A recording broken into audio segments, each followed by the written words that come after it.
Boys and girls, good morning. Welcome in. Welcomes. We have a new beta build. I have had a cheeky quick look through the patch notes. There is a very small amount of profession-related stuff. Not anywhere near what we were kind of expecting, but we can look through stuff. We can figure stuff out. Today is going to mostly be spent just tinkering, just playing, just looking around, just seeing what, if anything, has changed. Getting a bit of an overview again of each of the professions. Yeah, anybody else that's on the beta, feel free to chip in with stuff you find, because patch notes tend to be non-existent for professions, so where does one find the patch notes? Well, to be honest, I use MMO Champion personally. MMO Champion seems to have the best, just general view of shit. MMO Champion is usually pretty good at just telling you the info, whereas Wowhead is all fucking clickbait, fluff, rubbish. For this sort of stuff, MMO Champion is much better. We got some of the, you can find the actual, links to the direct blue posts from the forums.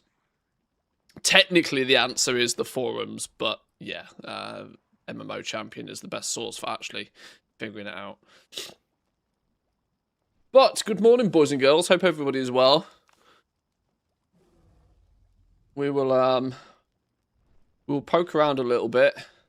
I've already, I'm dual crafting main, so I already wanted to jump onto dual crafting and see what the crack was with this. The spec trees don't seem to have been fixed, so prospecting is still not really working as intended. I probably need to look and see if profession tools, I've been already informed, do not have Moxie on them yet, which is another thing. None of these recipes seem to have Moxie being attached. The attachment of Moxie on the profession tools, though, is something that probably would hit patch notes. So the fact that that's not present in the patch notes, we can assume that's not there yet either. Maker of Warband Miser updated the add-on with another add-on. Wait, what? What are we talking about? Is this what Goldson's chatting about with this gold coffer add-on?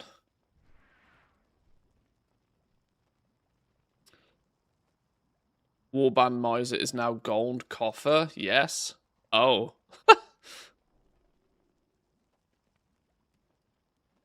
Is it the same thing? Is it just a rebrand?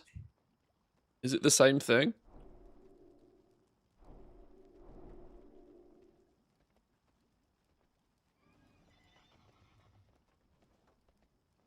No, not at all. Oh. Okay. Whoops.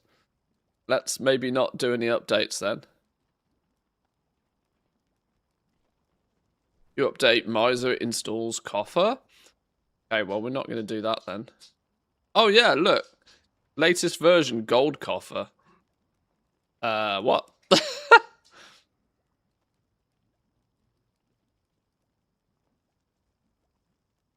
Whoops. Well, let's not do that then. I didn't think that was meant to be possible.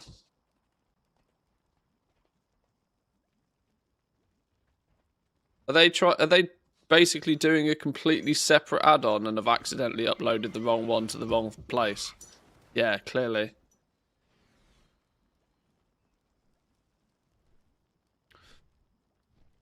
Tracks gold across your account, automatically maintains the amount of gold retained on characters. So it is meant to be a completely separate. Okay. Whoops.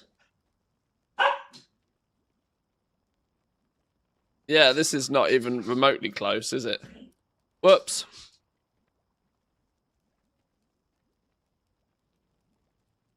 Yeah, I mean, unironically, if it does actually track things properly, this is kind of one of those, like, casually useful things to see.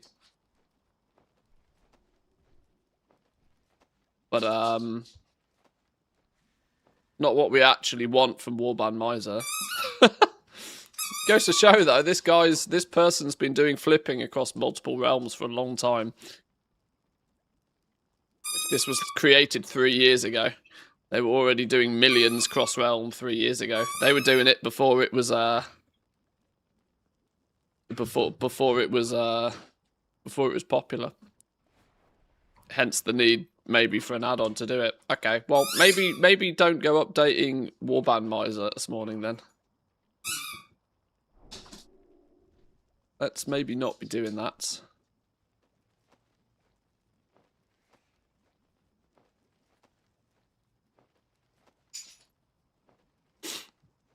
Yeah, so dual crafting does still seem a little bit broken, which is a bit of a boo, bit of a whoopsie doo, bit of a boo hoo. You'll have to excuse the doggos barking in the background. They've just been out for a pee. They were about chilling. The doggos were just about chilling, and I was like, cool, perfect timing. 11 o'clock, time to start the stream. And I was like, you know what? I'll be a clever human being. I'll make sure I take them out for a pee. I start the stream, took them out for a pee quickly, and now they're fast. I was going to say fast awake. That's not a phrase, even in English, is it? They're awake again, and they're going crazy. So give it 20 minutes, and they'll chill out. But there might be the occasional woof in the background.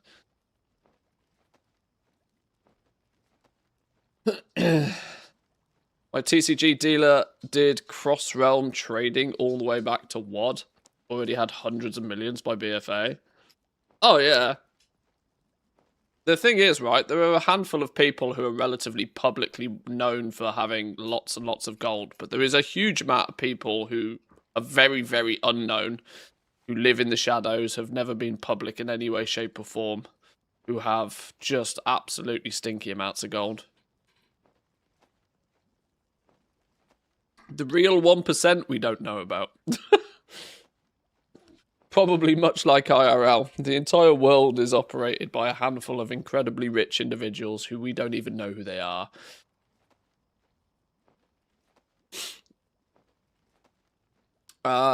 Who makes the profession tools and the profession accessories for jewel crafting?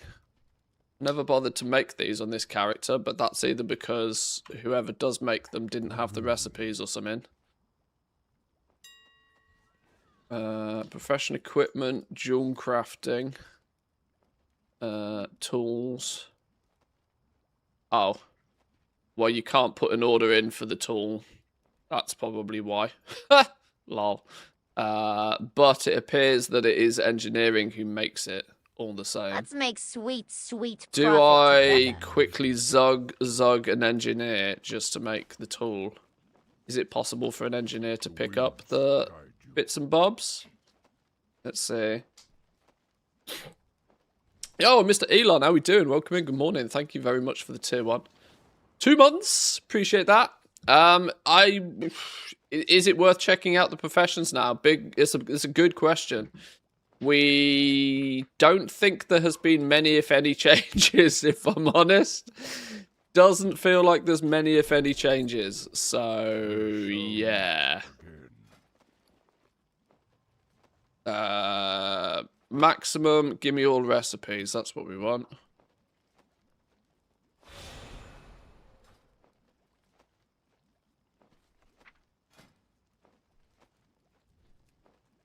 Oh, whoops. Did I not learn?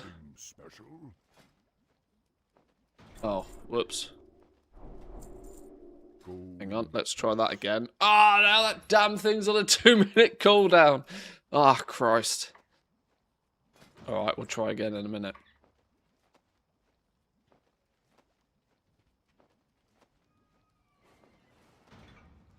Why did it show that? Why is it showing these as recipes? That doesn't make any sense. Okay, we'll come back to that in a second then. They have fixed some bugs, but many are still there. Okay.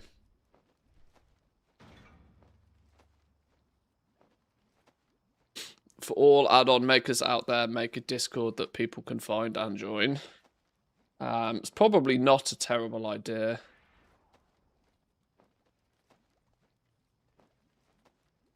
It does, for some degree, require those people to be on Discord, though. Oh, hello. How's this happened? Triggered a hype train this morning. How?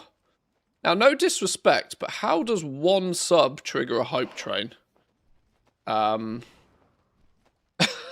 was not aware that a single sub would trigger a hype train. That doesn't seem to make sense. That seems too low for a hype train. I mean, more hype trains are better, I guess. Little choo-choo turning up. There's nothing. I can't argue with that, but it seems interesting.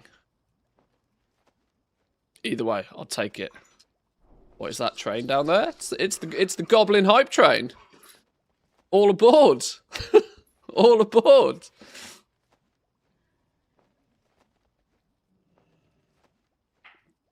Currently, you got the carriage to yourself. Where you want to go, Elon? See if anybody else hops in with you. All right, can we press this button yet? Right. Now give me all engineering Zug. There we go. Maximum Zug. Does that mean I can quickly turbo junkers? Is this it? No, that's the engineering tool.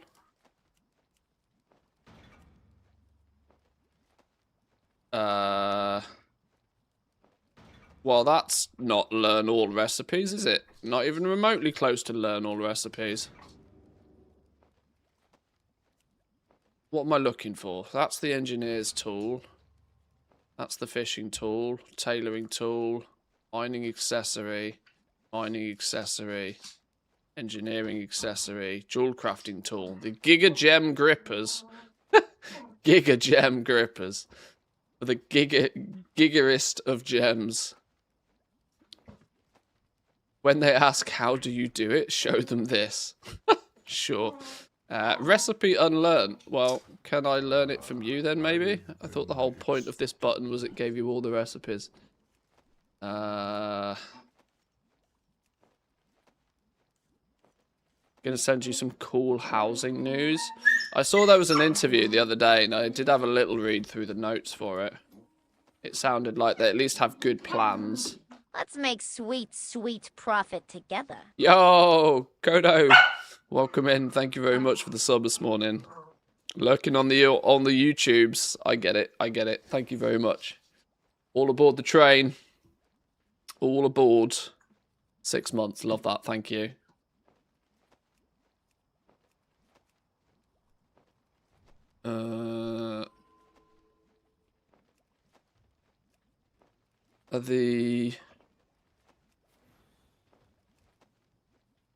Hang on, what we got here? Oh, these are the blue ones. I want the epic ones. Requires... wait, hang on. Already known. Jewel crafting. I want the engineering ones. God, they make this whole process incredibly more difficult than it needs to be.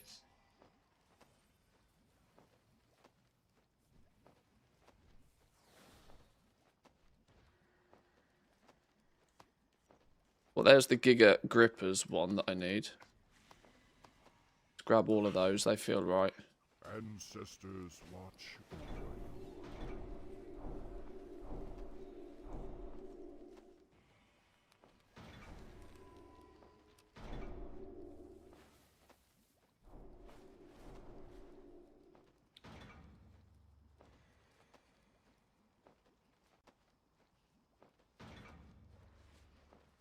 What's this message effect? Choo choo. Welcome in, Chris. Good morning.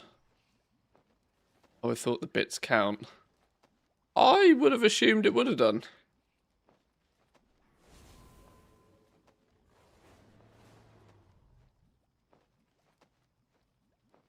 I would have assumed it would have done. That's odd.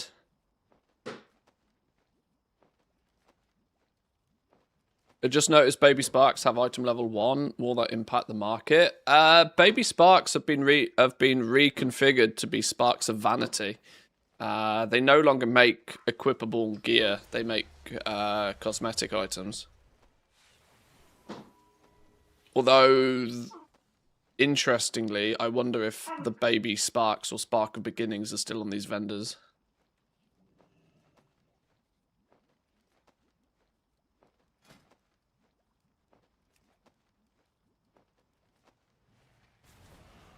Right, now we can make these. Now we need the materials to make these.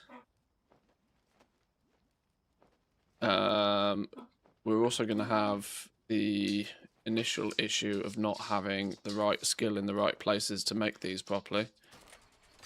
That means I need... Oh, my brain is still clearly not in gear. Where do I get the... Give me all of the spec points for engineering. There we go. May the eternal sun shine upon thee. Peace, friend.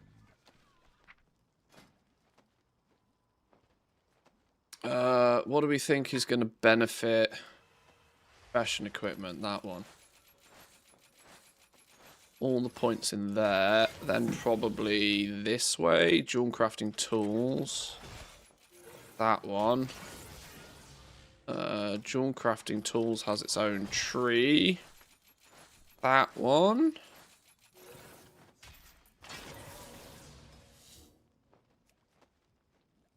Is that now going to give us the ability to make these properly? Maybe. Grab some mats then. What do we need? What do we need? We need malleable wireframes. God, I wish there was a search function. Evercores, we need a bunch of those. Malleable wireframes, some of those. Aether looms, I feel as if we're in the right place for those as well. We are probably going to need and or want a couple of these for testing, aren't we? So let's make sure we get enough mats for a few of these. We are going to want... Yeah, so the baby sparks, look, they're called Spark of Vanity now.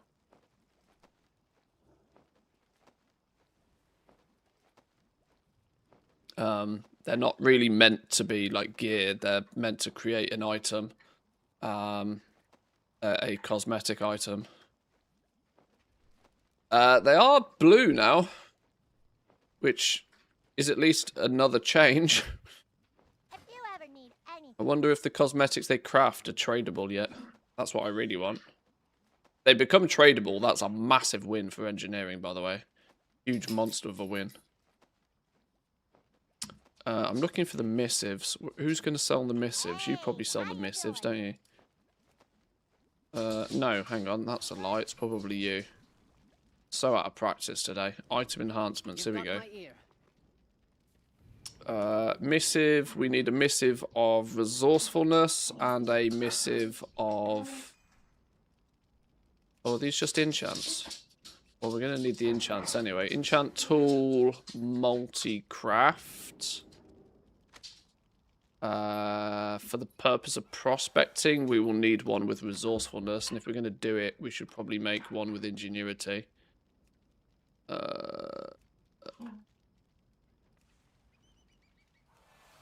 Oh, where are the fucking missives? Be quick about your business. Maybe they are on you? Yeah, what do you want? Why are designs randomly in the middle of this vendor? Oh, it's so hard to deal with this without a search function. They could just slam all materials on one NPC and put a search function in and we'd be good.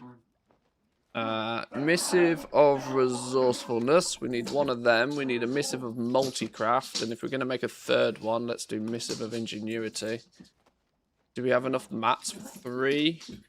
Yes, that is assuming we can guarantee them. Looking for something special? Giga Gem grippers. Here we go. Okay, concentration will do the work for us. Wait, oh, what? What? Wait, there's no missive option on them yet. So much stuff is so broken. Okay. I guess we make them randomly until we happen to get the ones we actually want. No.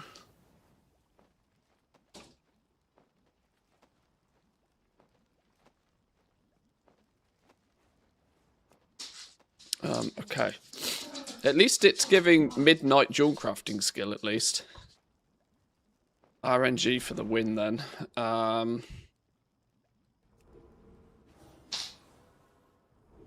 concentrate. Oh, I need an arc-like spanner and a micromatic adjuster, for fuck's sake. So goddamn difficult. Give me a multi-tool. There's got to be a multi-tool on this vendor, right? Somewhere on one of 16 pages.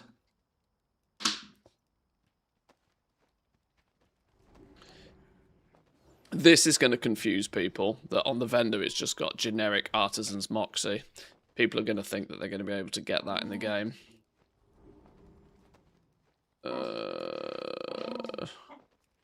Multi-tool, anywhere. Wanna buy a multi-tool.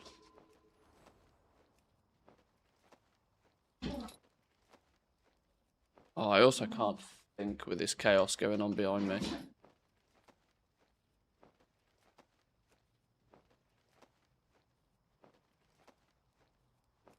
Got to be a multi-tool in here somewhere. Well, arc-like spanner and a gyromatic micro adjuster. That's close enough, isn't it? Have a good one. That should do the job.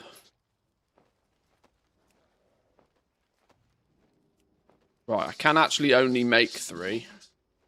The fact that there's no ability to put a missive on it means we've got to RNG it.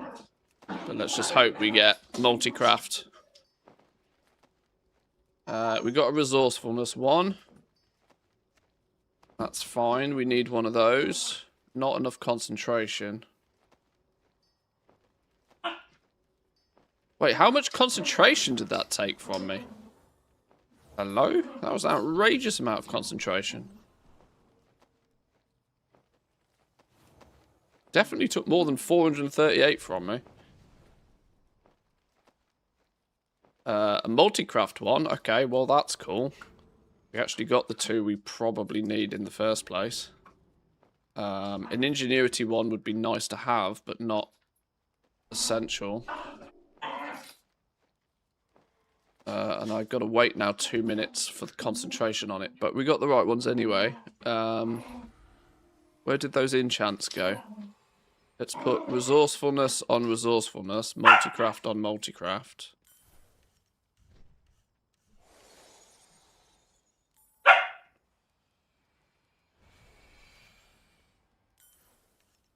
If you stack in some in, you stack some in. So this Giga Gem Grippers becomes our prospecting tool, basically. We want to see the wrestling doggos.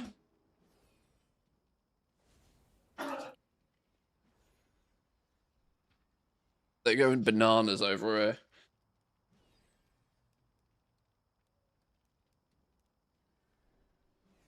Solar!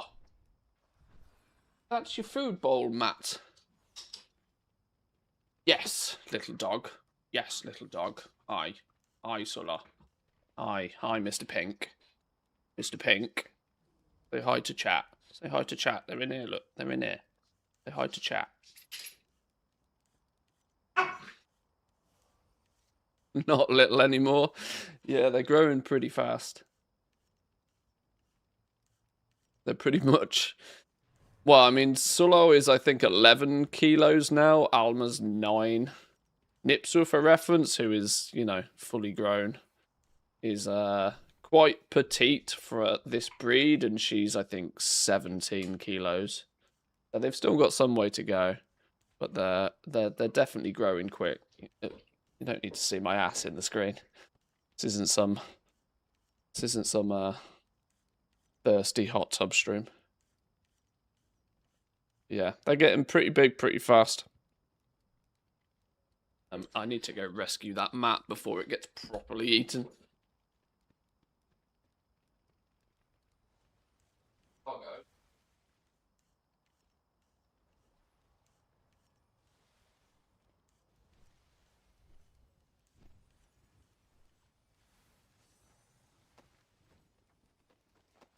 They're adding Pit of Sauron to the Season 1 dungeon pool, and they did say that they are modernising the entire thing. Does that mean that the dungeon can no longer be run as a legacy dungeon? If not, I need to go farm Battered Hills as much as I can. I wouldn't know. I think it's... Well, what did they do with... Because there's like a new version of Alderman. You can still run the old version of Alderman again still, can't you?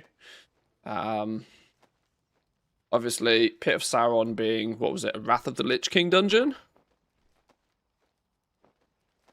I would assume that it will just get the same treatment. We'll have to see. Right, anyway, that is our Giga Grippers. We have multi-craft for the purpose of making gems.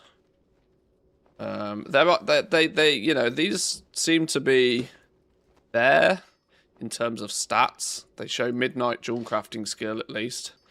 The question will be is whether they'll add Moxie to them properly. Now we just need the other profession accessory, which is made by whom? Feel free to browse. Profession equipment, jewel crafting accessories, this expansion only. Thalassian Gem Shaper Grand Cover is made by Leatherworkers. And I can apparently put an order in for it. So let's just send my Leatherworker an order. Are these itemized correctly? Resourcefulness, crafting speed, midnight skill. Provide optional reagents. You shouldn't be able to provide a missive. Okay. Should not be able to provide missive via order. Is this not customizable?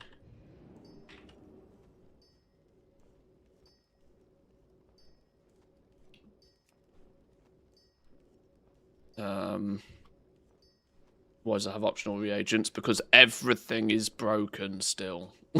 There's so much shit that's still broken, it's not even funny. There's part of me that wonders, when do we do the like public service announcement, everything is fucking broken video? I kind of don't want to do it because it comes across very moany and complainy, but the reality is the professions are just absolutely balked still.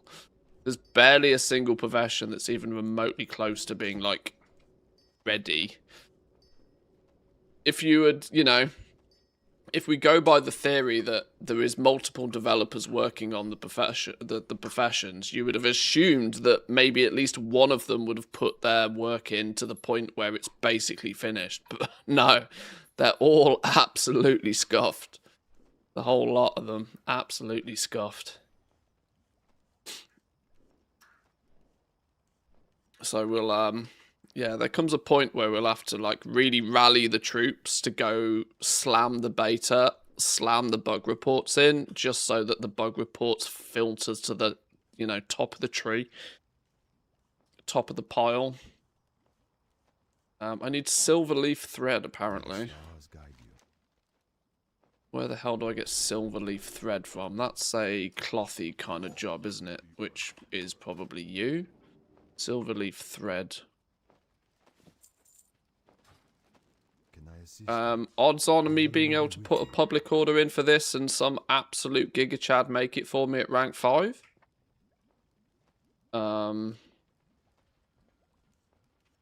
Anybody that happens to be on the beta and have access to leatherworking quickly.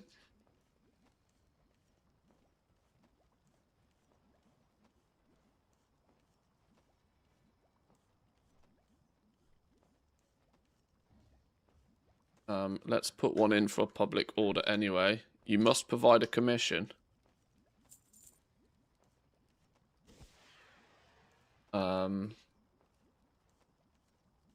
Let's see if anybody grabs that. I will send another order to my own character.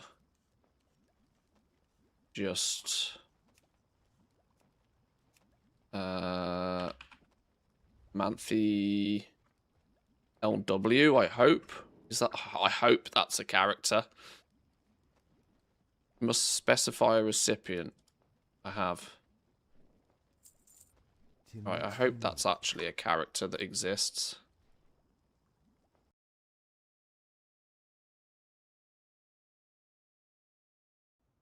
Manthe LW, that is a character that exists. Genius, me.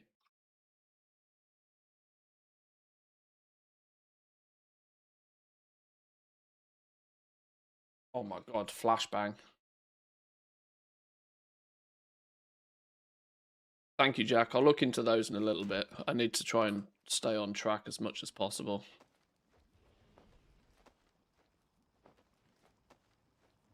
Oh, something that you can't...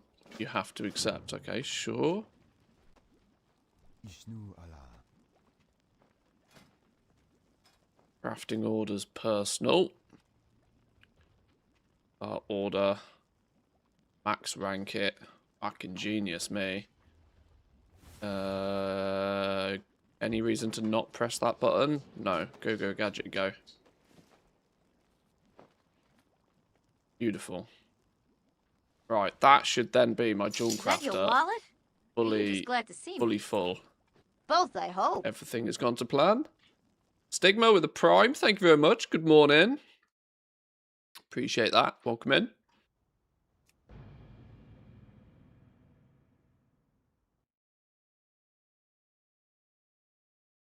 A little reminder, 6 weeks it's going to be live. It's crazy, right? Pre-patch is next week. Pre-patch is meant to be when... Pre-patch is 12.0. 12.0, it's meant to be finished, right? We should, in theory, be looking through a release candidate level build right now. Given everything going smoothly, we should be like nearing a point of completion. Not being in a position where nearly every single profession feels busted. I'm not sure I can name a single profession that I'm like, yep, that feels ready to go. Which is, there's an element of concerningness about it. I'm quite concerned. But that's full set of min-maxed profession gear for yeah, fully optimized, fully min-maxed jewel crafter there now. So this is where we should be able to navigate through with a full absolute min-max everything. We should very easily be able to go, okay then, everything should be guaranteeable at top quality at this point. So, prospecting is still broken. We know why this is broken though. It's broken because these nodes are broken. These don't do what they say they're going to do. There is part of me that's tempted to actually level another jewel crafter just to double check that it's not like just retroactively still broken, if you know what I mean. If you make a brand new jewel crafter today, does it fix this problem? Not sure. Might test that, but the point still stands is that the skill trees are not giving points towards... The skill trees are not giving skill towards prospecting like they should. And, scarily, something that is concerning me ever so slightly is that even if they were to give you the skill points they claim to give you, I still don't think you can hit this threshold. So I think it's like double, prospecting is double broken. Even 30 points in here. 1 point for every point in the node, so that's a flat 30. 35, 40, 45, 55, 65, 70, 80, Yeah, there's only 80 skill to be obtained from there. 486 plus 80 is not 665. So this feels like double broken.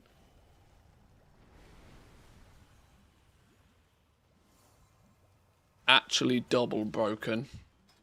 It was these nodes that didn't work, though.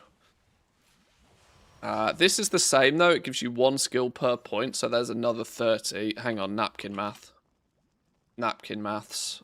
It was 4... What have we actually got? 486 plus the 80 we're missing from the final node is 566. You're still 100 points off, even with the points from that final node. This gives you 1 for each point in it. That's another 30. 35. 40. 45. Well, there's another 45. If we add 45 to that number, we're at 611. That's still not 665. This gives you 30. 35.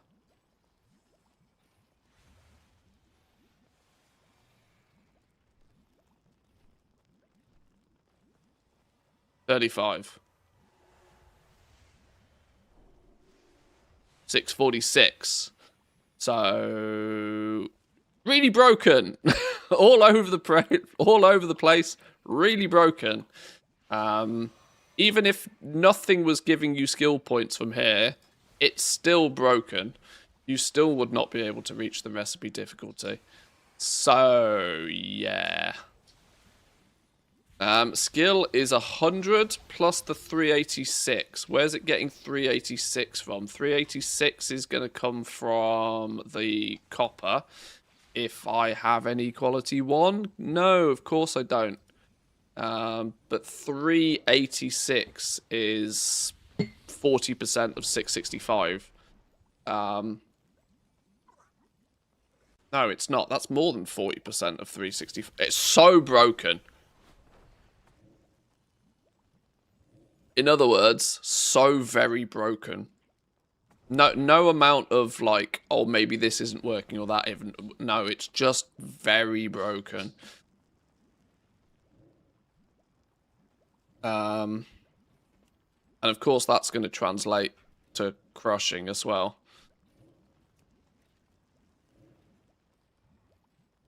That you are not even remotely close to being able to hit thresholds. Other places, though, you should start seeing things being able to be guaranteed. Nope. Nope. Something is violently wrong with this recipe as well. I think this is going to be true across the board. Yeah. Yeah, dual crafting's in a... It's got a world of problems right now. Absolute world of problems. Why would one recipe be giving significantly less skill than another?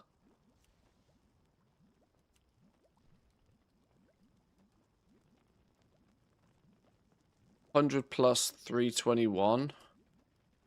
100 plus 366. That means some of these nodes are also not doing what they claim they should do. Yeah, dual crafting still very, very broken. Very, very broken in many directions. Basically, not a single thing is balanced or fixed already yet. I mean, let's just remember for a second that I'm making one massive, huge assumption here. I am making the assumption that by the time you are absolutely min-maxed, you should be able to guarantee stuff. Maybe that's not the play. Maybe whoever's decided to create dual crafting this time round has gone, you know what? You're going to need to use concentration. It's a theory. But some of these you can, yeah. Why can you get some of these just about to the point where you can guarantee them, but not that one? Is there a pattern here? Is it any time it? No, that doesn't make any sense whatsoever. Why those two? They're gonna be based upon. Yeah, it just doesn't make any sense. The assumption that you're meant to use finishing reagents would be wild. But even you can't use finishing reagents on this sort of stuff. And you're miles away. You're miles away.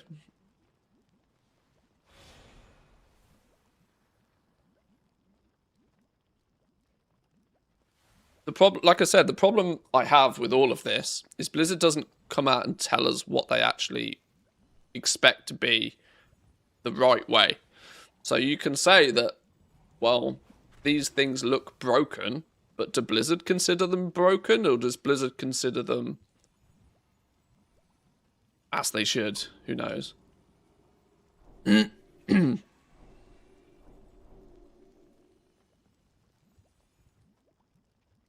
Raid consumables are going to go up a lot during pre-patch. Blizzard is lowering Demencius's difficulty on Mythic. 100% drops the Dragon Void mount. A lot of people are going to want it. I see a 6-week market for that. When Midnight releases, the mount will be a very low percent. Yeah, it'll drop down to 1% mount, won't it? I mean, that's the same with pretty much every Mythic boss. I can't see raid consumables going up, though. Oh, wait, hang on. Has he managed to break that snake, even? Oh, God, please hold. Oh, you... Hang on.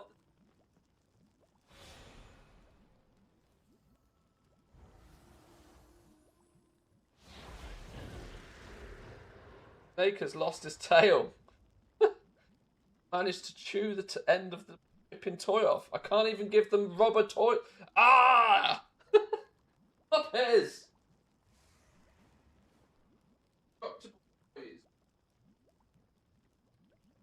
Broken the indestructible toy. Rip Snake. God. Can't leave these dogs with anything.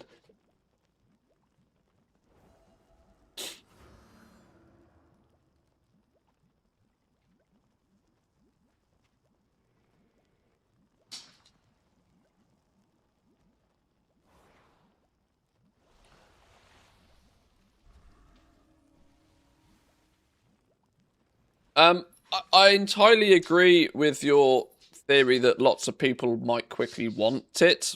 What I don't agree with is that it'll have a positive effect on raid consumable prices. I think it will. I don't think that's going to make a blind bit of difference.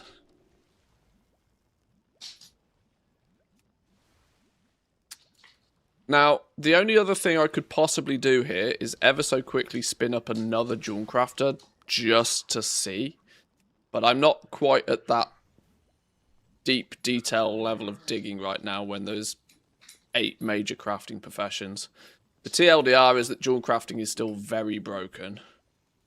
Very, very broken. It makes it near impossible to, like, test anything properly with Jewel Crafting.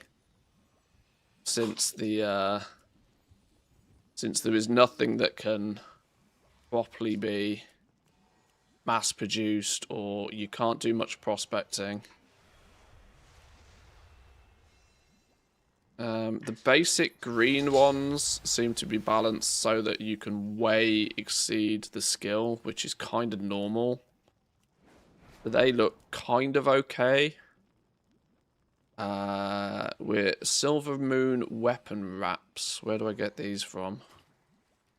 Silver Moon weapon wraps. They sound like a leathery kind of thing.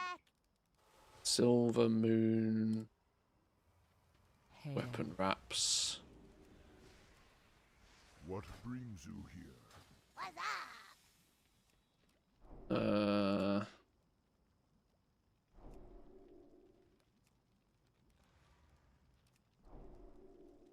Okay. Glad I could help.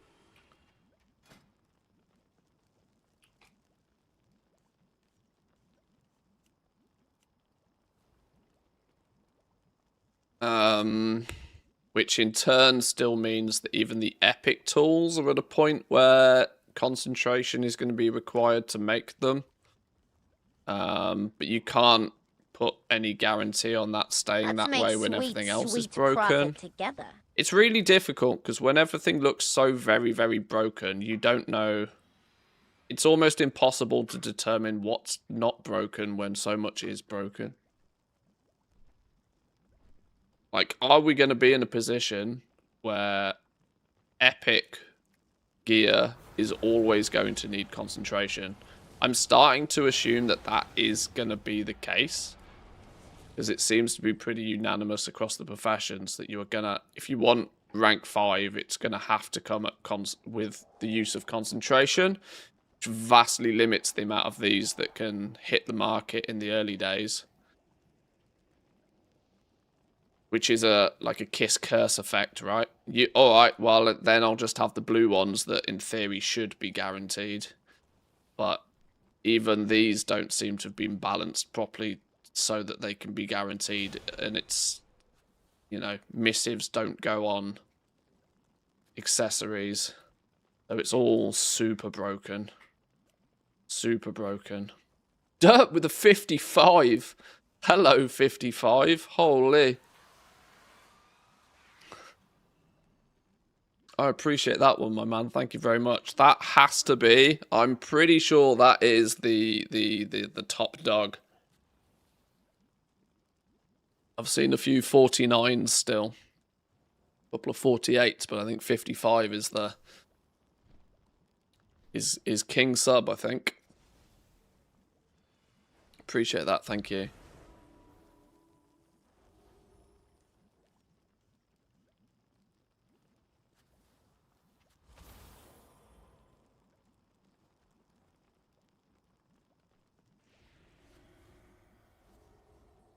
I wonder if it's tuned as if it was still the War Within profession ranks instead of just the 2 ranks.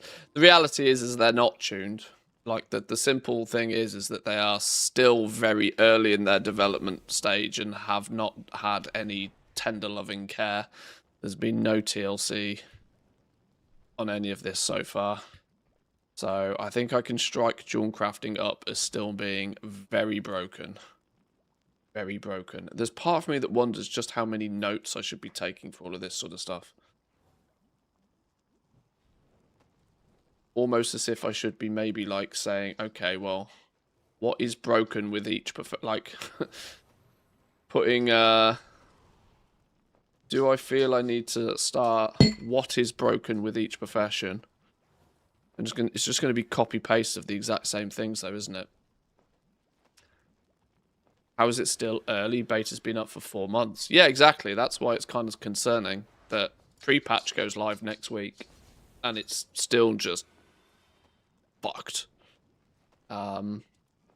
Seriously broken. Which means you can't really do any proper analysis of stuff because things are just broken. Like, there's no point spending a bunch of time figuring out what the best builds are for jewel crafting when it's all broken, right? It could turn up next week with a new build and be completely different.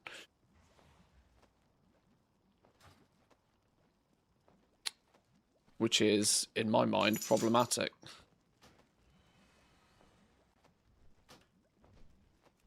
Okay, let's check the next one. What's your plan for the beginning of an expansion? I don't have one. This is my point. Like, it's very difficult to make a solid plan when, like, it's all broken. You can't plan when you don't know what's going to work properly.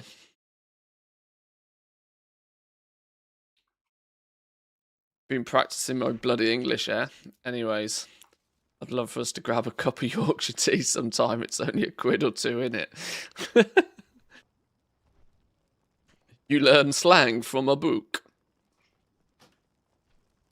Not bad, not bad.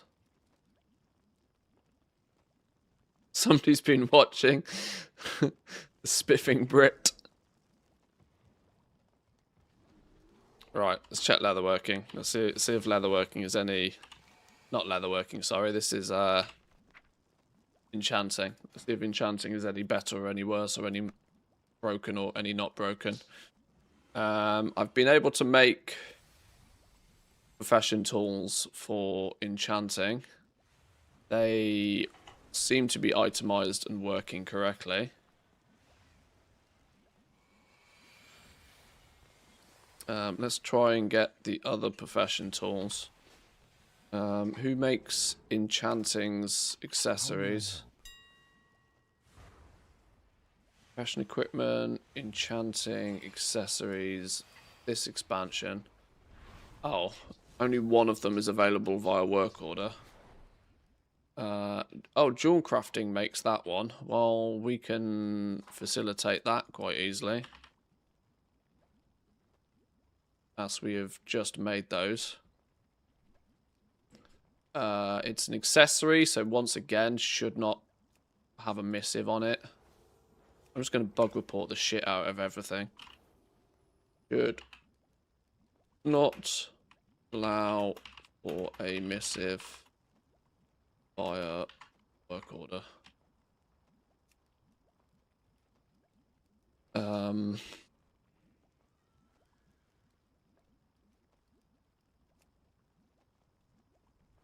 Provide the stuff that I have at high quality. Yep, sure. Go. Let's get that made.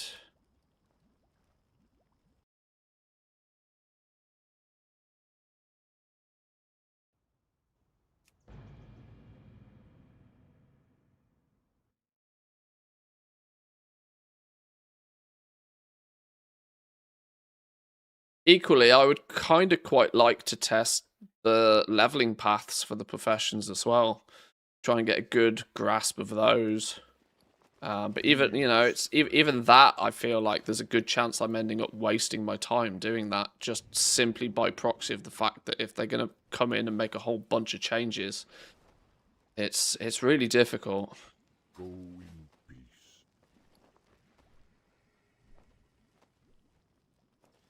I mean, I guess the Just the thing. reality of it is you just don't test that stuff.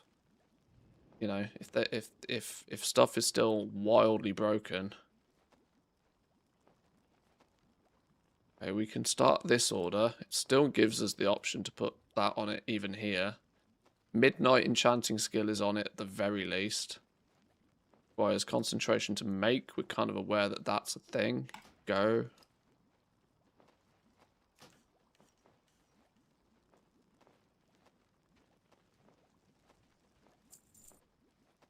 May Okay. the eternal sun That shine made. upon.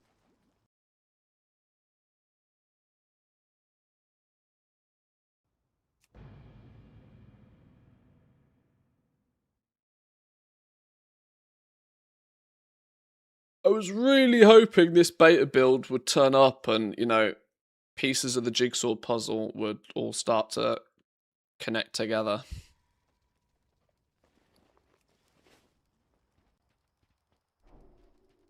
Maybe next week. Maybe next week.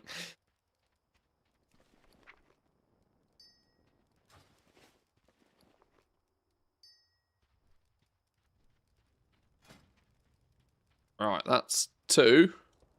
In that case then, who makes the other accessory? Which profession are we going to have to level up ourselves to make that ourselves if it's not available via a work order yet? Hello. Profession equipment, chanting, accessories. Got the prism.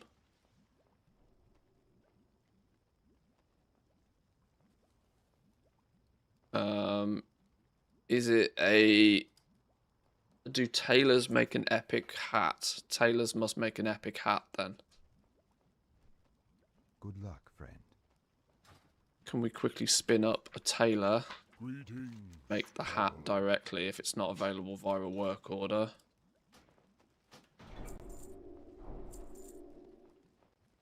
ancestors watch over you. The winds guide you. We shall meet again. Bring me in I've tailoring. been expecting you. Got midnight. Walk with the Give me the earth. brain. Learn everything.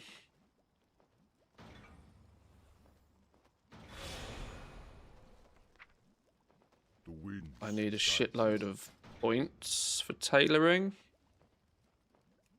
you. Go in peace.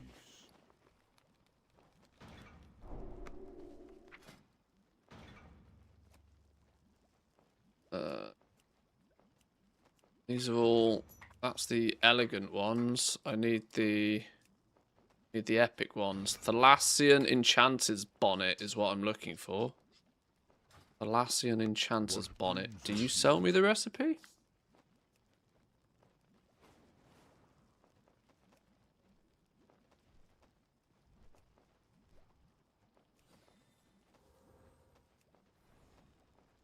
Thalassian Competitors. That's the PvP gear.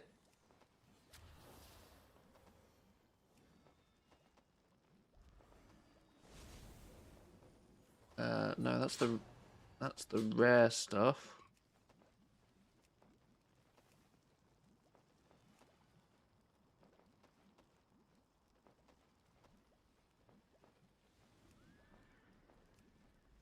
Oh.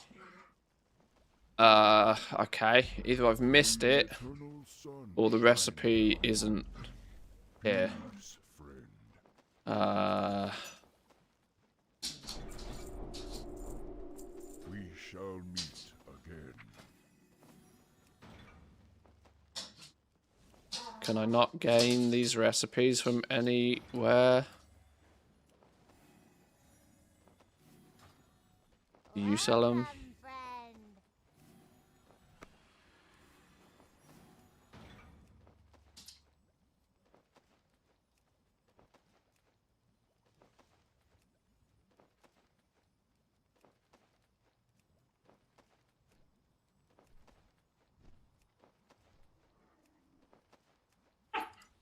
Apparently not. Keep it real. In that case, then, Traveler. those recipes aren't available to gain. Let me just double check here again in case I missed it.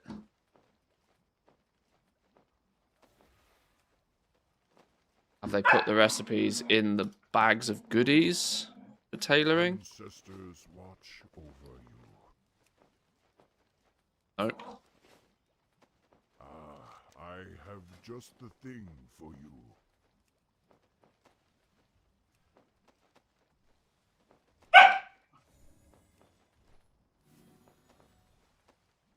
Known. Already known. Already known.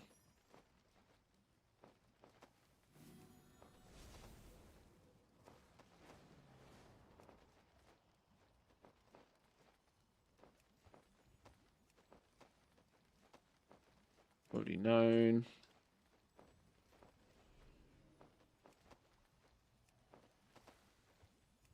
Okay, well, I guess we're not making that then.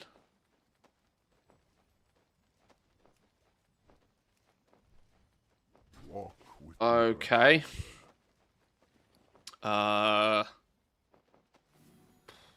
Do I just make not epic one? Do we just make the rare one instead? I guess we just make this one instead. Deafness and perception. Fuck off, game.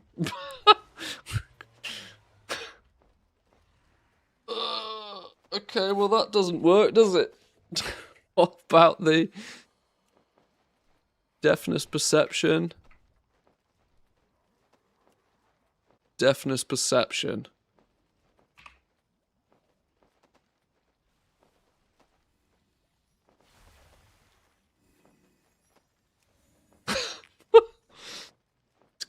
It's gonna be a very frustrating day, isn't it? At least it gives the right skill.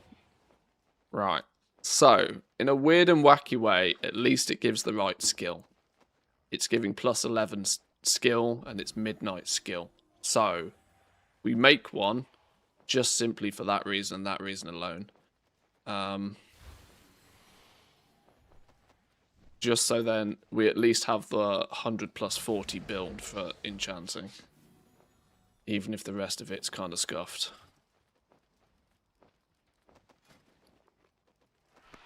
Oh, you. Some of you. Can't weave bolts. Some of you.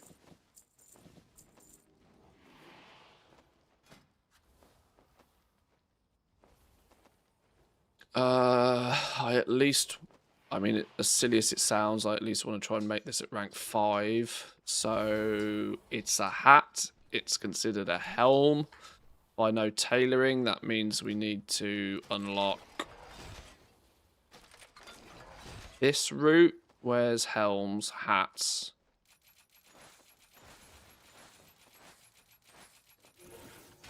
You in there. You in there. You in there. That, in theory, should improve our odds of making this better. Not by enough, though. Okay. Does tailoring have anything profession focused? Not those. Ingenuity, less concentration, multicraft, skill when crafting shit. Yeah, I forgot tailoring's got skill points all over the fucking place, doesn't it?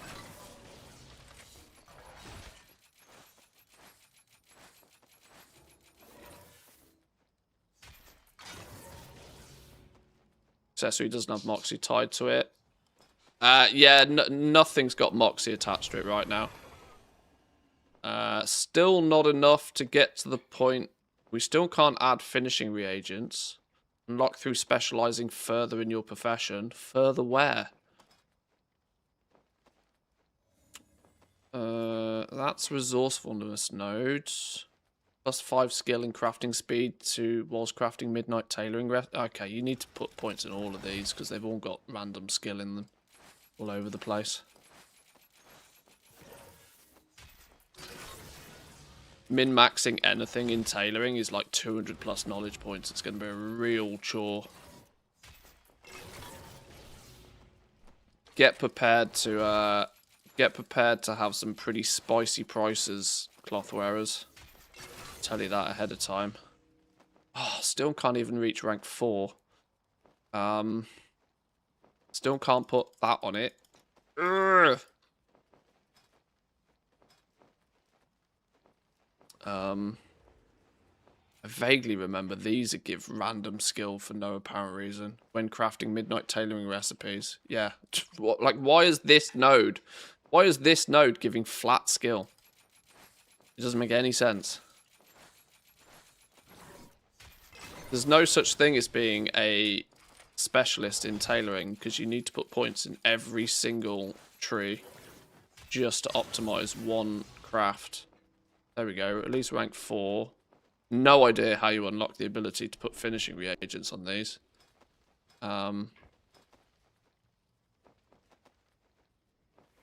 If it's even possible at all right now.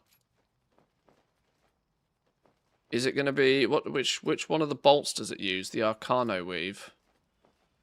Is there going to be something in here that's like unlock the ability to use finishing reagents on crafts that use this cloth? That one? Unlock finishing reagent slot for cloth bolts. That should be for crafting the bolts though, not for the crafts that use it.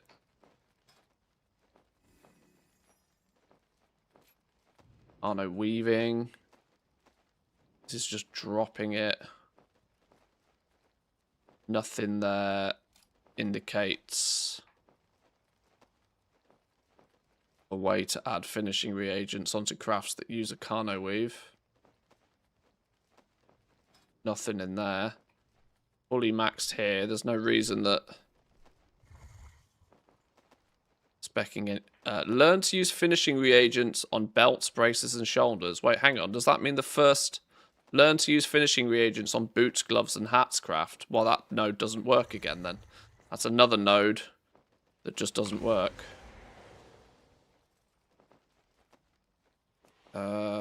Tailoring. What's it called? Head.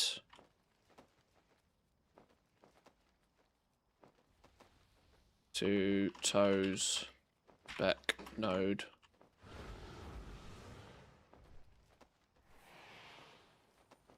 Does not, can't type, unlock finishing reagents.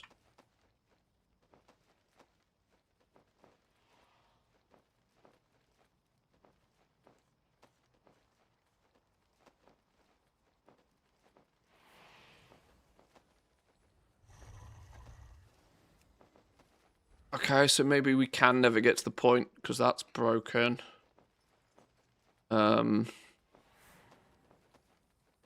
Tailoring has no tool crafting, so there should not be a tree regarding it.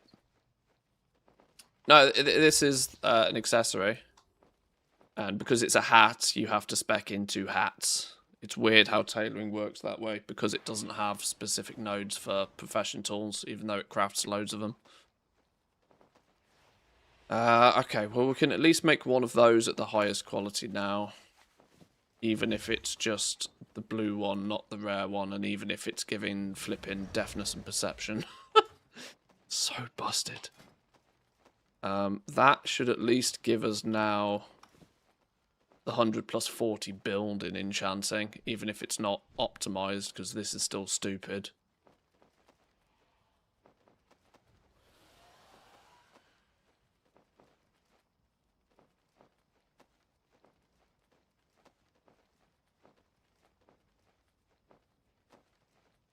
I love dual crafting, but felt like the margins were so tight last couple of expansions that it has me worn out with it. Prospecting is one of the best ways to make gold via professions in the entire game. The fact that it's just a maths minigame basically means that you and only a handful of other people who have done the maths can really take advantage from it. But yeah, you're not wrong. Like, for most of the expansion, the margins are very, very tight.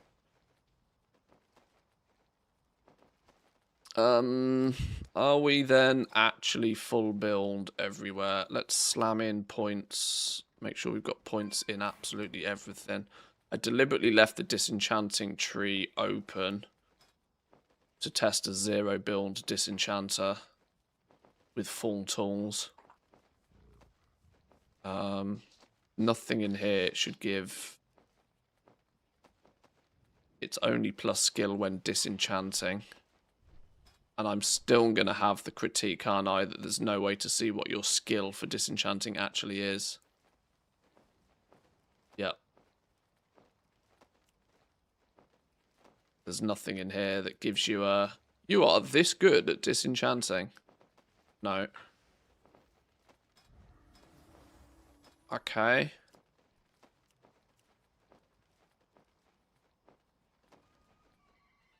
So, none of this appears to take any... Okay, it does take benefit from resourcefulness once you actually put something in it.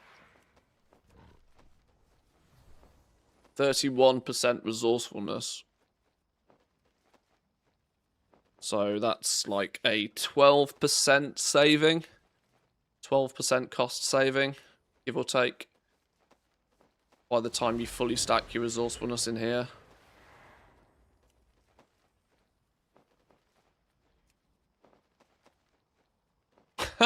Resourcefulness on this as well. 31% chance to save a third of a light mote, so... Okay, sure. We should, in theory, be able to max craft everything again now then. We're 10 points away still on the runed dazzling thorium rod. But that 10 skill points is obtainable via a simple finishing reagent. Only an artisan's ledger is enough to do it. Let me grab some of... Oh, well, actually, it depends what missive you slam on it. Because even a single missive is going to add at least 5 recipe difficulty. So you need 15 skill, which means you need at least a mentor's... Need at least a rare skill boost to do it without concentration.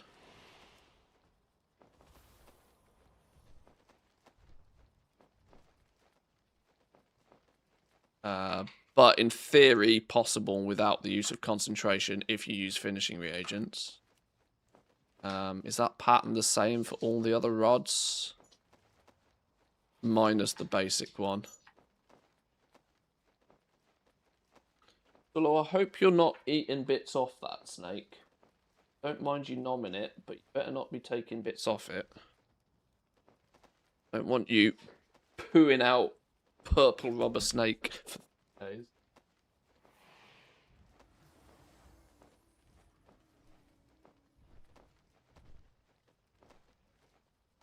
Definitely.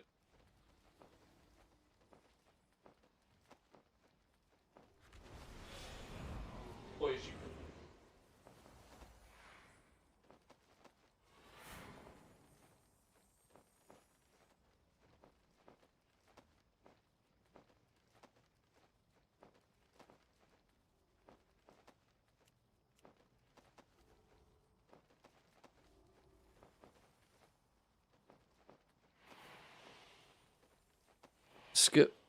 Skill doesn't affect prospecting yields. No, but it'll affect the quality output.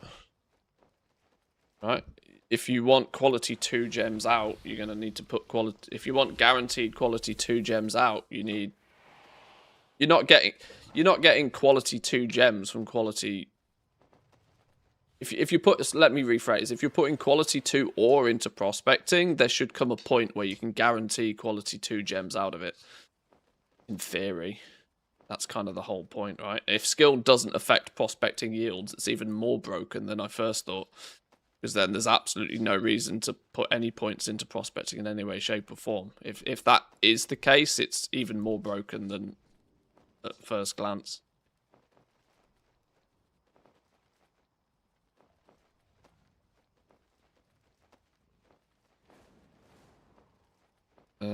These are guaranteeable. There's a little margin for error there. That's because you're going to slam in sparks, you're going to slam in crests, which are going to stack up the recipe difficulty. Which means by the time you've added some mythic difficulty to these, and let's say a missive, you're actually short still.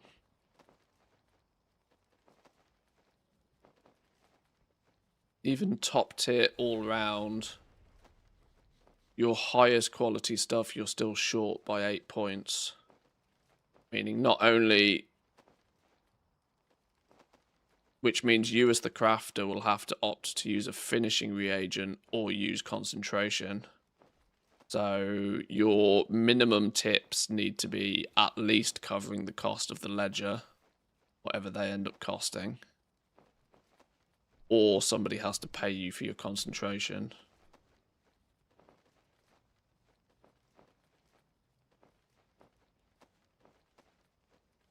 I'm going to need some of these, aren't I?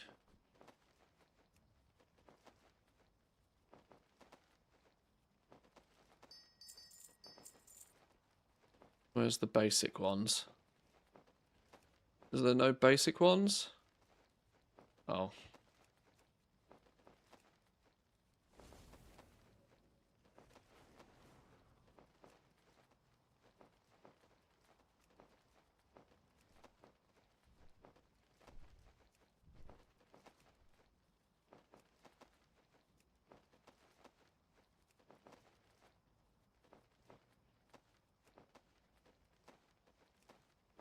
No, okay. I can only buy the epic ones, apparently.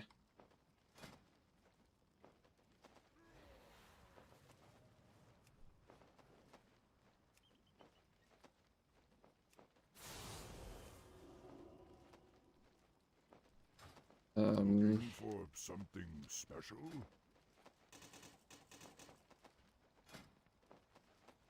Something I wanted to test. Bind 2 warbound until equipped. Okay, they're still not tradable.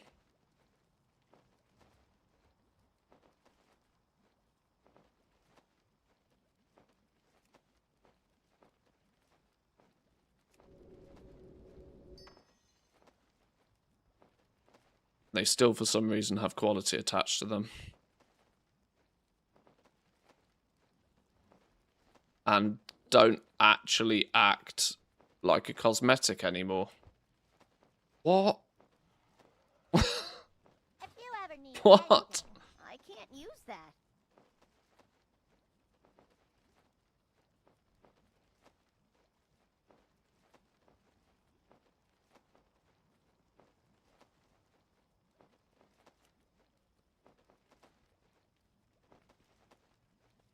Okay, let's move on.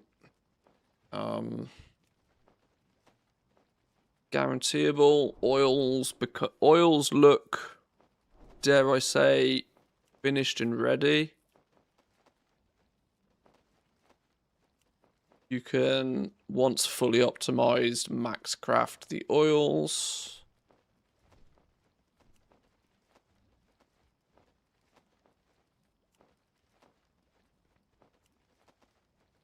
Oh, what are we missing here? We're 3 points short for making the boots.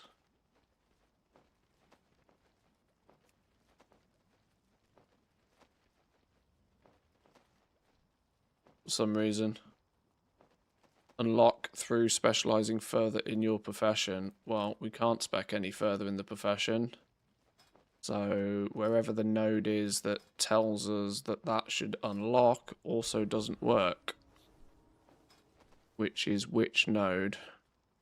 It's a Haranir boot. Haranir. Learn to use finishing reagents on Haranir enchants. That node also doesn't work. Okay. Chanting.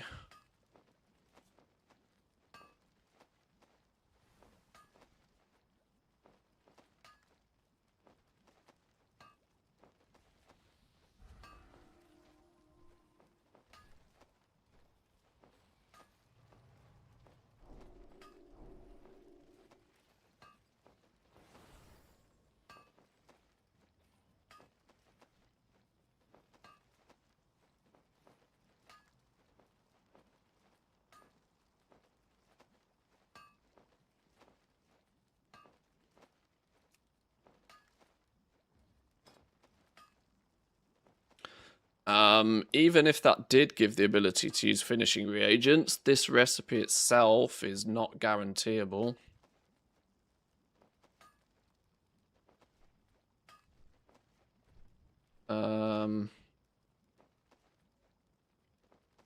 Free skill short with max build.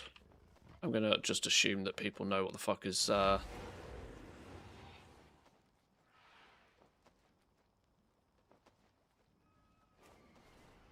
you know, they might want some of these to only exist at high quality via concentration, but when what differentiates ones that you can and ones that you can't, and why?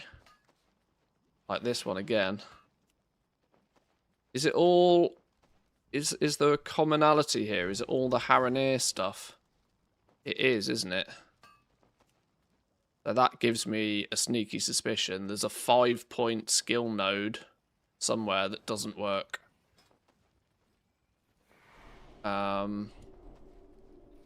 Plus 5 skill for Haranir enhancements. Yeah, that first node just doesn't work. That's the problem. The problem's here. If this node actually did what it said it should do, you'd A, be able to use finishing reagents, and there'd be enough skill to guarantee them. So this one node just doesn't work, which I've already reported. Blood Elf gives +5. Yeah, but they don't balance things around you having the racials. Racials are meant to be a bonus, not a mandatory, but yeah.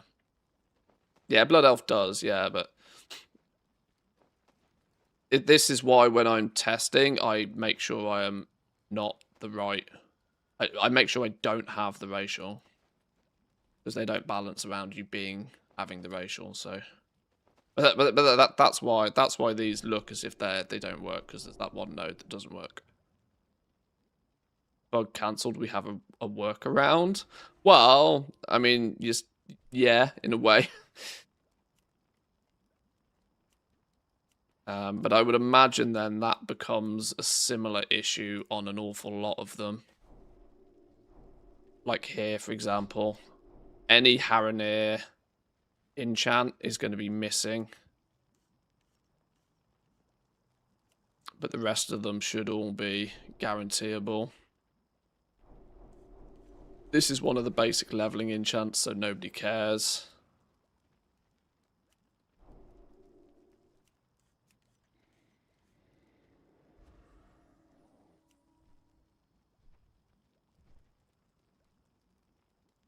Yep, Haranir.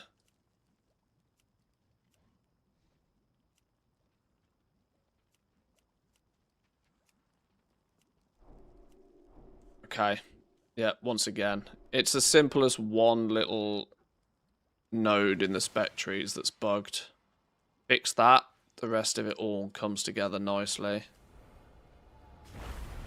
Which starts to suggest that enchanting is not in a terrible place. Haranir again.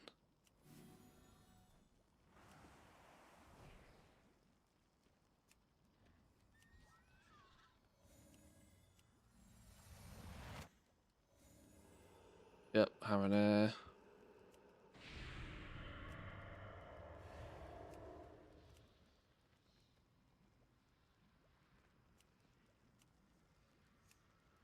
Don't know why they've added all of these in again. It seems really weird that they've decided to throw these back in. These are going to be really good for harvesting first-time crafts off, though. What's the unlock requirement for all these Gleeful Glamours, though? I vaguely remember... there was one point, actually...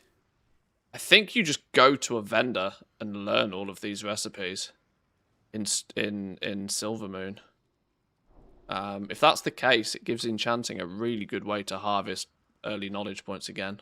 1, 2, 3, 4, 5, 6, 7, 8, 9, 10, 11, 12, 13, 14, 15, 16, 17, 18, 19, 20, 21, 22, 23, 24, 25. Yeah, 25 knowledge points up for grabs just by learning and crafting all of those first time. Now, they're not free because they're going to use moats, but, like, for those who are looking to push their enchanting builds quickly, that's an easy 25 points. Not to mention the Moxie that will turn up along with that. Are these 5, 10, 15 Moxie each? What are these looking like to be? 5 Moxie each. 5 times 20, 125 Moxie up for grabs. Definitely worth doing week 1 if it gives you the ability to make a profession tool.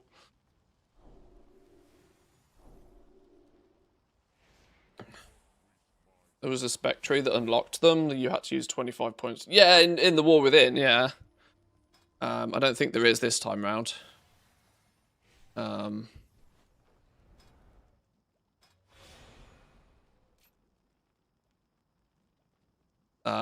quite sure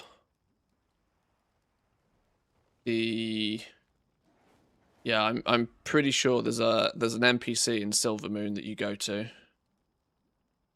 Yeah, this doesn't teach you the recipes in Midnight.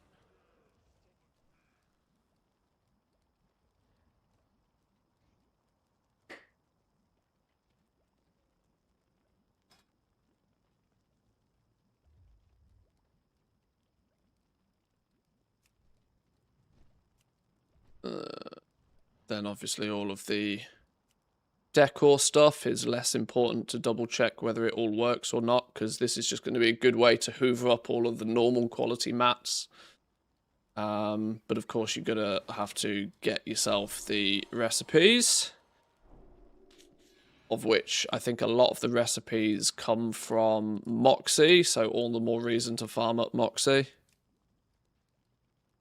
And there's actually some bonus ones in here. Yep, 150 Moxie. 150 Moxie, 1500 expansion currency. Can't remember what it's called, Void Light Marl or something. 150 Moxie.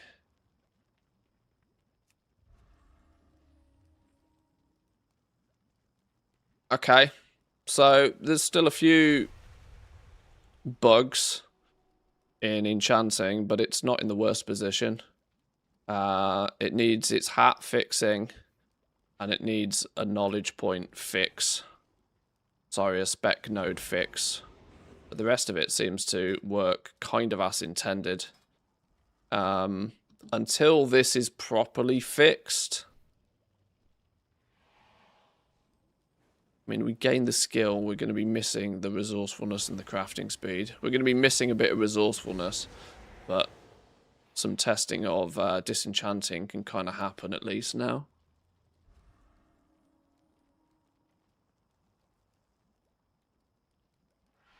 Yeah, 50 wood for a book, yeah.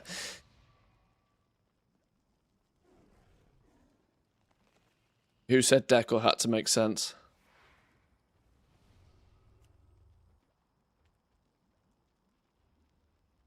Okay, but enchanting's now full build, ready for like some deep testing once they fix a few things, which is good.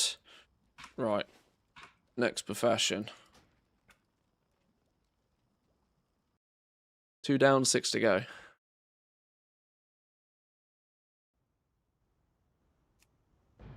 Tailoring. We already know that tailoring is kind of like super duper mega knowledge point heavy to be able to guarantee things.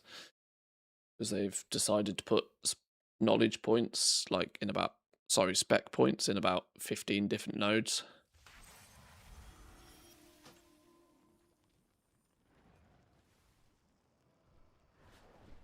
Right, where had we got to with tailoring?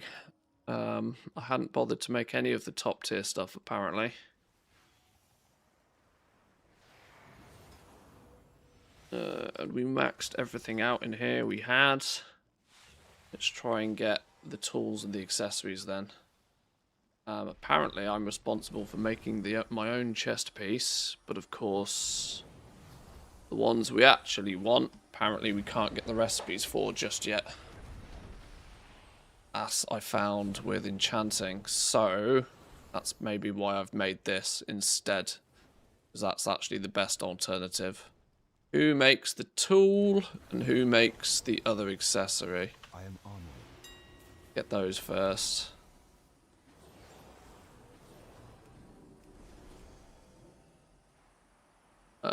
Engineering. Engineering.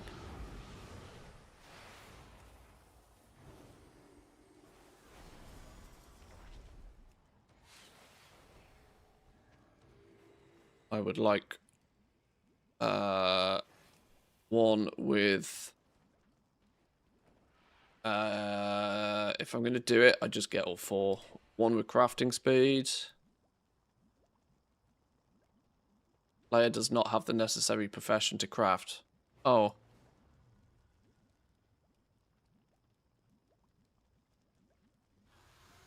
One with crafting speed.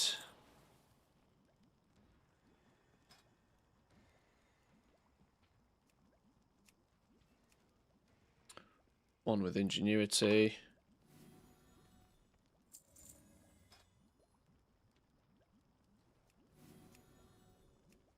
One with multi-craft.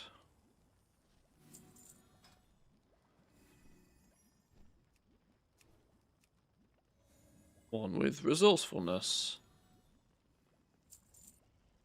Be careful. Let's hope my engineer's able to make those.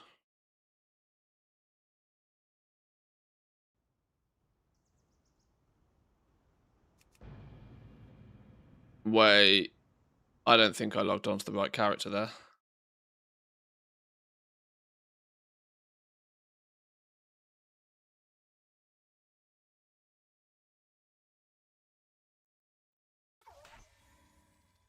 No, I logged on to the blacksmith. Whoops.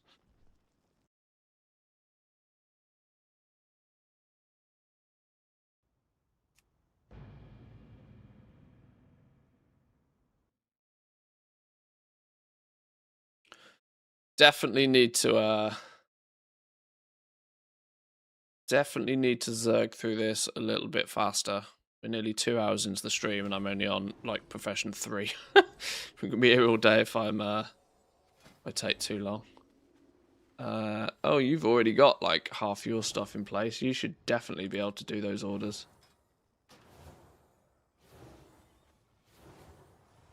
Unlock through specializing further in your profession.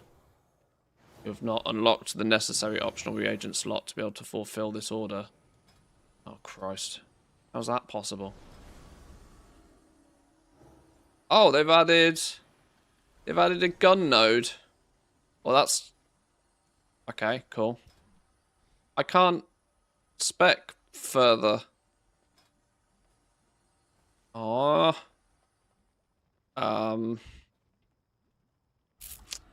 That means there's another node in here somewhere that doesn't fucking work. Unlock finishing reagent slot. There's another one that doesn't work.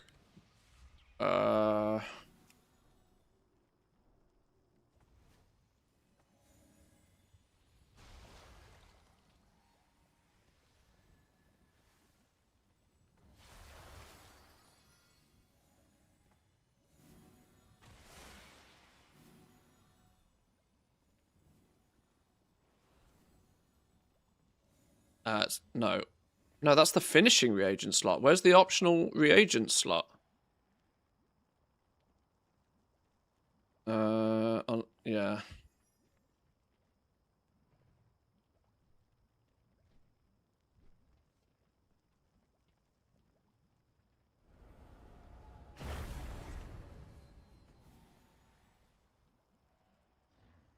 So that doesn't work. Oh, okay.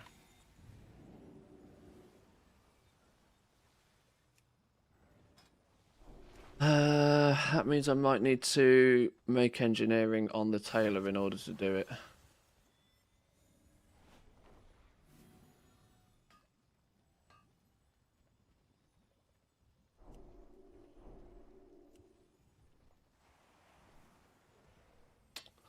Okay.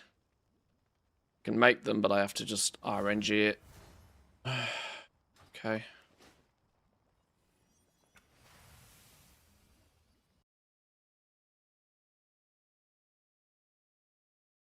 They changed some stuff or just minor fixes. It doesn't really appear as if they've done anything to the professions, to be honest. There might be some bug fixes, but I'm on profession 3 so far, and they're all still hyper busted. Enchanting only needs a couple of small fixes. It needs one of its profession accessories fixing. It needs one of its spec tree nodes fixing. It's actually probably the closer to complete one.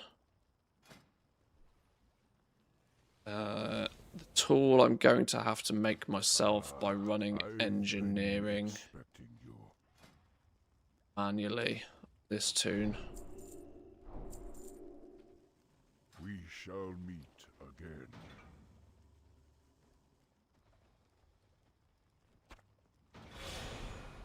Now we've learned everything.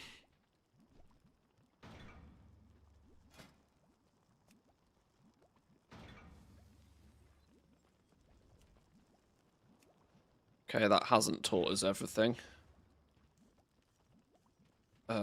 We're after the self-sharpening Sindori snippers. Yes. So is that on you? No. Oh, we're gonna need the knowledge points.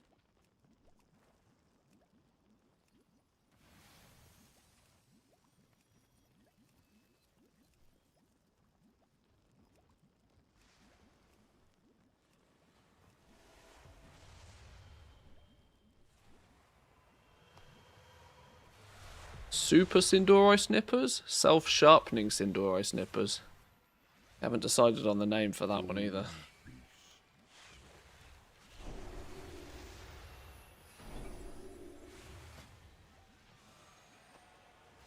Okay, now we need some mats.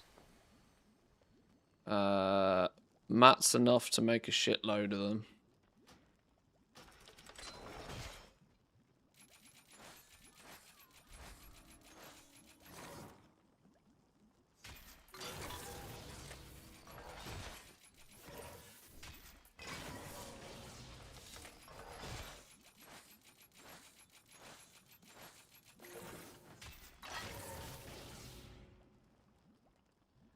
Like spanner. Hey, how you doing? That lot was in here somewhere.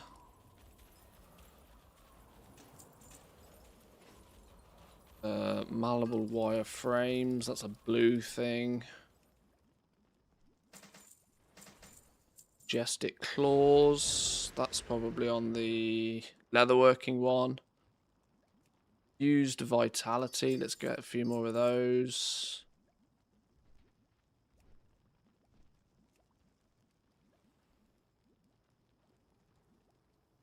Aether looms and evercore. Evercores.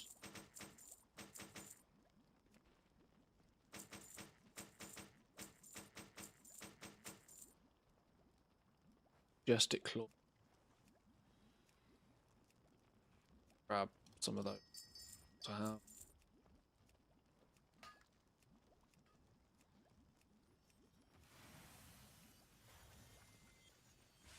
Be good.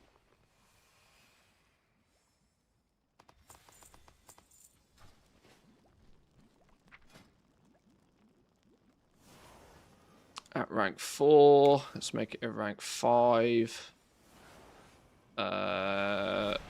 RN Jesus, bless us kindly.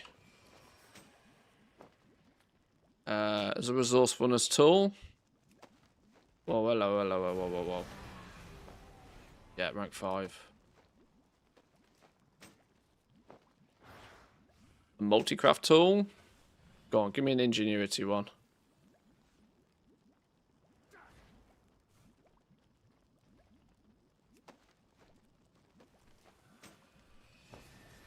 Ingenuity. Fucking genius, mate. That's the level of RNG I need in the real game. I need a perfect 3 for 3. Boom. Right.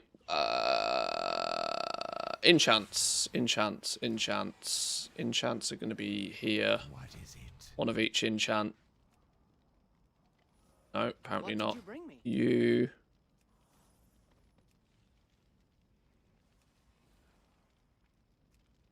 Enchant tool, 1 resourcefulness, 1 multicraft, 1 ingenuity.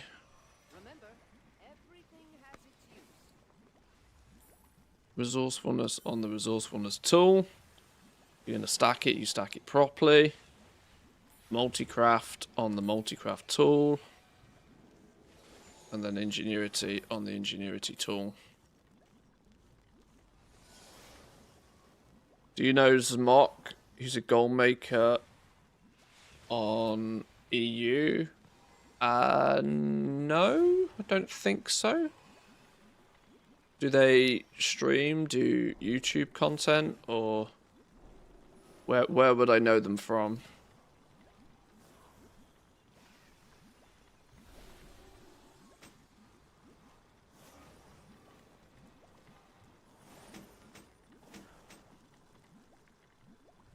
Right, I need the profession accessory now.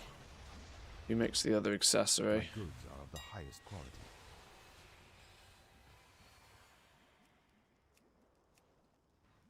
Sunforged needle set. Blacksmithing.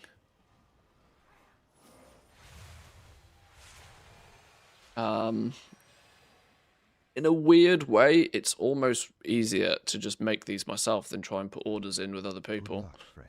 So if I now just unlearn this, then pick up What blacksmithing and do the same.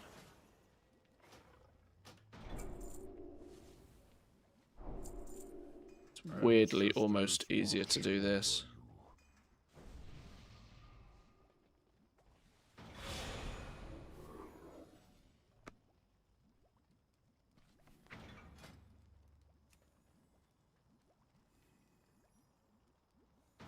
Sunblessed, Thalassian.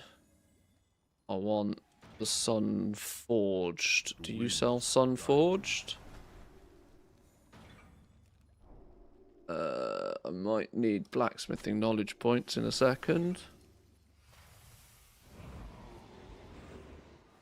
Anything that says Sun Forged.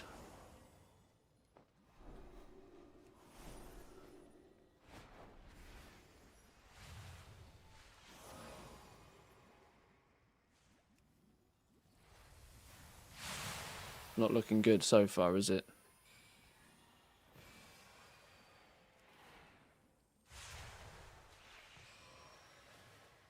No. Sunforged, hello. Sunforged Tailor's Sunforged needle set. Yoink. May the eternal sun shine upon thee. What do we need to make this really well then? Lots more than what we have right now. Let's unlock some trees.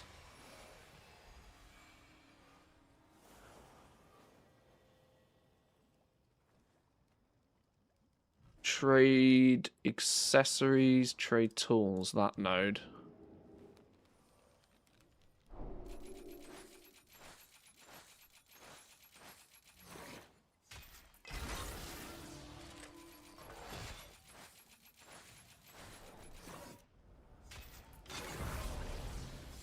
That all that's going to be needed to get these high? No, not in the slightest.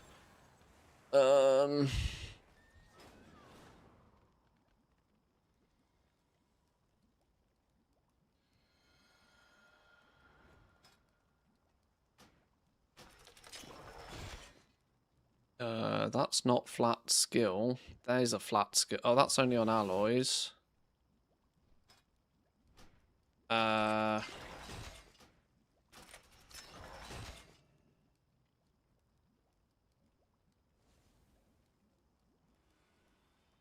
That doesn't make sense. Why are we not able to make that better? Are we lacking skill due to... Let's get some mats.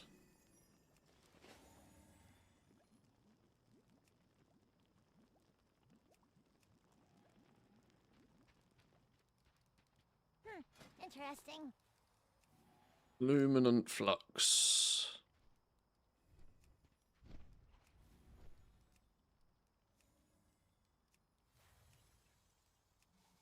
Done.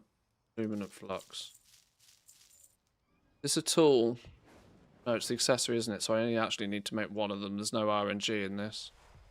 Claw, dazzling thorium, and sterling alloys. Have a good one. Be on you. Dazzling thorium. Sterling alloys.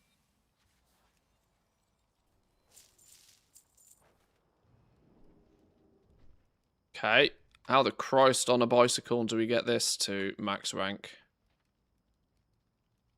Go in peace.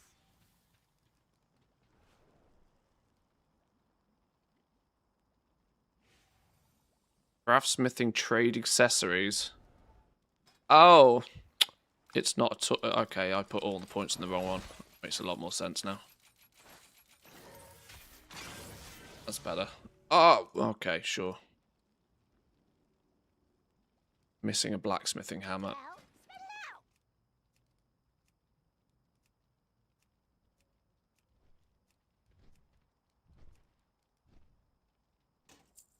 Keep it real.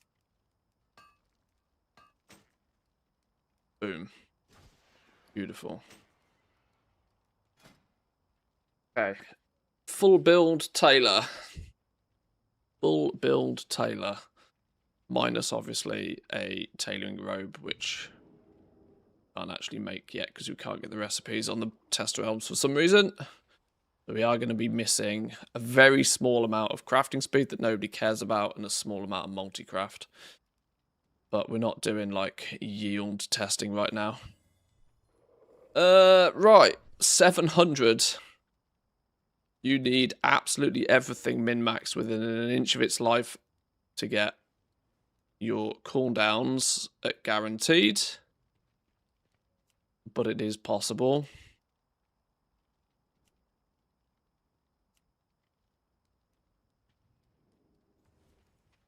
Bright linen bolts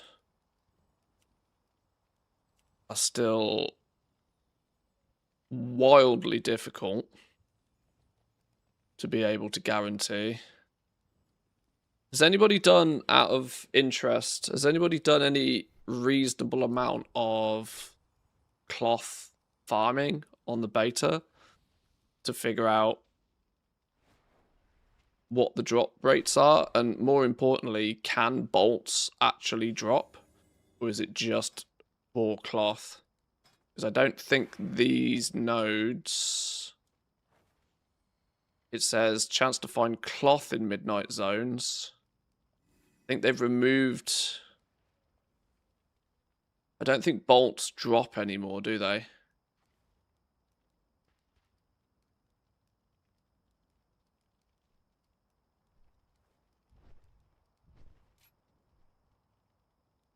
Cloth drops more in the root lands and the void lands. High quality cloth drops. Cloth drops.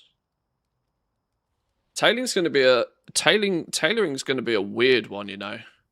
Tailoring's going to be weird because there is fundamentally going to be no bright linen bolts at high quality in existence for quite a while. Which feel like is going to, like, the knock-on effect of that just spreads through the entire profession. There's going to be literally nothing is going to be able to be made within tailoring at high quality for quite a while.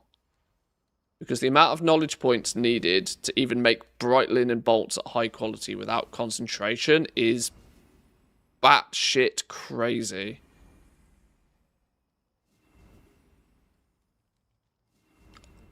And if bolts don't drop naturally, their only way to be produced is via the profession themselves. And the only way to make them at high quality is to get like some 200 plus knowledge points. That is not happening for a couple of weeks, let me tell you. High quality bright linen bolts will not exist outside of concentration for a good couple of weeks. Which will mean absolutely everything that uses bright linen bolts. All your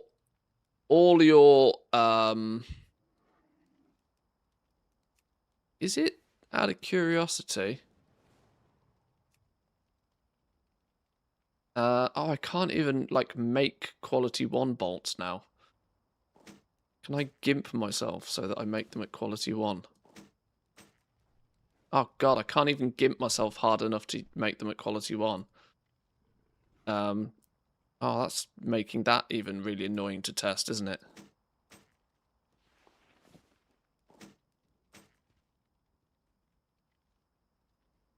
No, this is the point, right?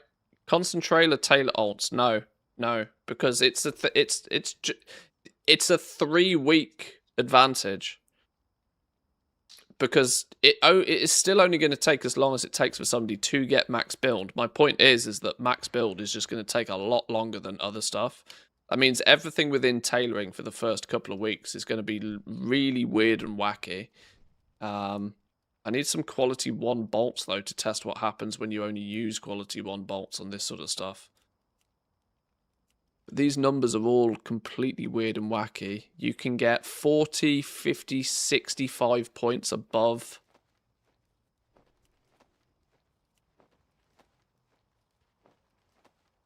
You can get 200 skill above what the recipe difficulty is on this sort of stuff. So maybe it doesn't actually matter all that much.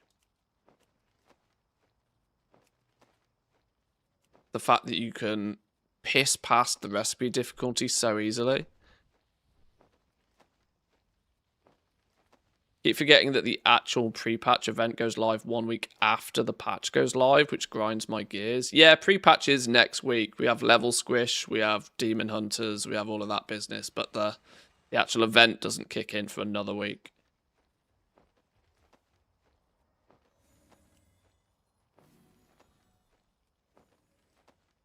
Really annoying not being able to have easy access to quality 1 dust.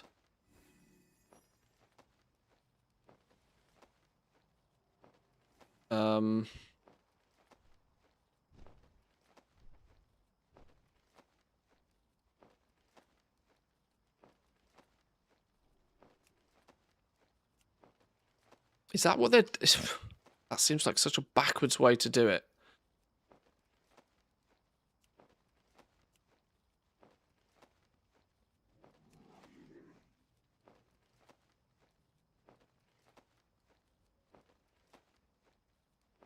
How do I get quality 1 ever singing dust?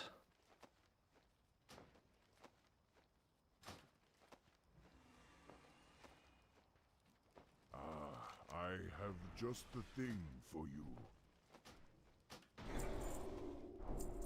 Walk with the Earth Mother.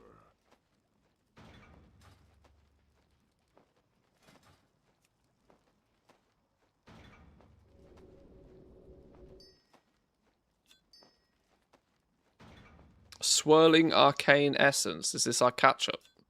That must be our catch-up.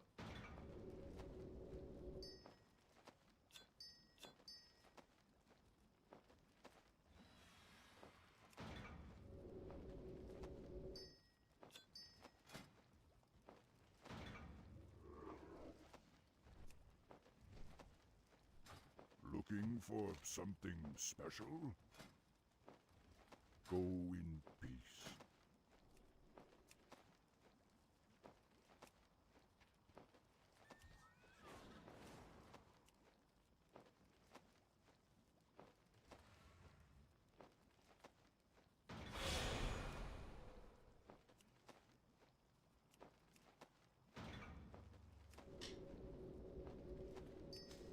Give me quality 1 dust, yeah.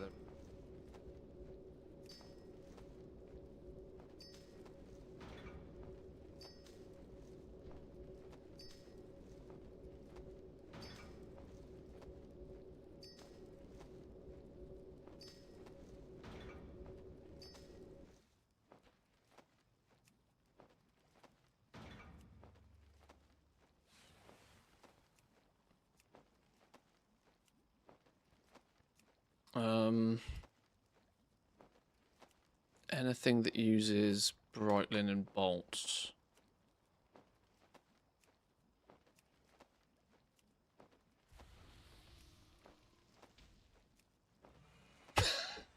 That's just dumb. That's just dumb. Is this how they've got about fixing this? Have they got about fixing this by just making everything else in the profession like omega easy to max?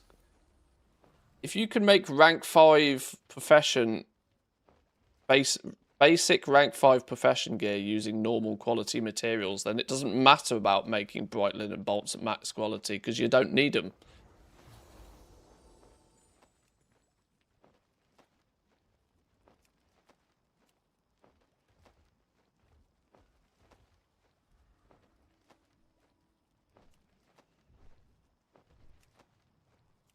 And then it's PvP gear. Okay.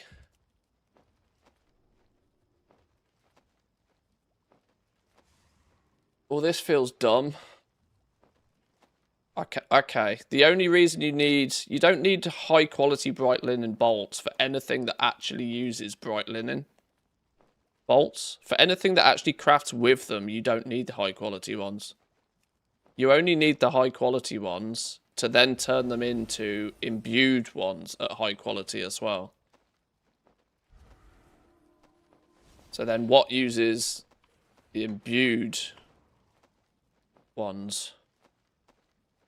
No, not bright linen bolt. Imbued bright linen bolt.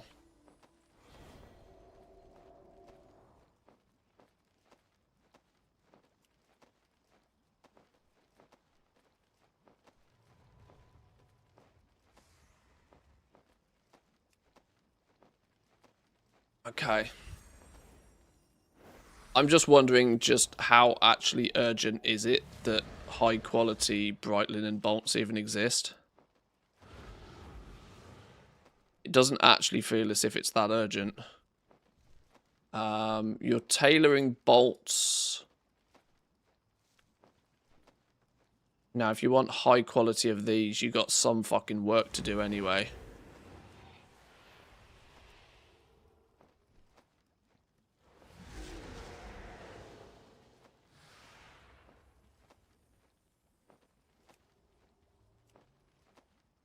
Bright linen spell thread isn't the big one anyway. Bags use low quality stuff. You only need... Okay, it's purely for the... The only real need for high quality bright linen bolts is to make imbued bright linen bolts. And the only reason you need high quality imbued bright linen bolts is to go into the Arcano Weave bolts and Sunfire bolts. There's genuinely no other need via any other craft to need anything at high quality at all. You can make everything at top quality using only normal quality bolts, which is hyper bad for the longevity of the professions. Sure. We know that these Arcano Weave bolts go further this time round. And you are going to need high quality of these.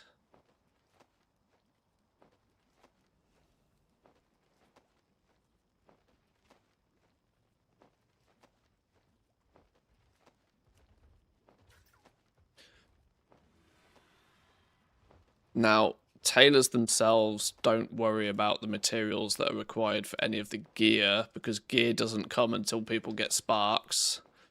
Sparks don't happen until later on.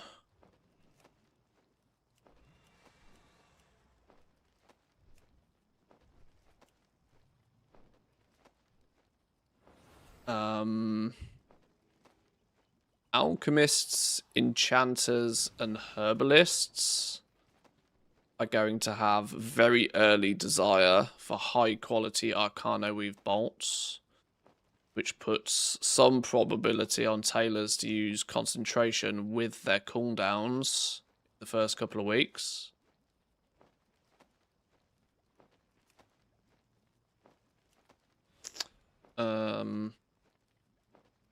Big boy spell threads need max everything, which is going to include the Arcano Weave bolts. Once again, this is an enchant which kind of requires people to get gear first, so is not too problematic short term. Bags don't need nothing, because it doesn't have quality, and nor does decor.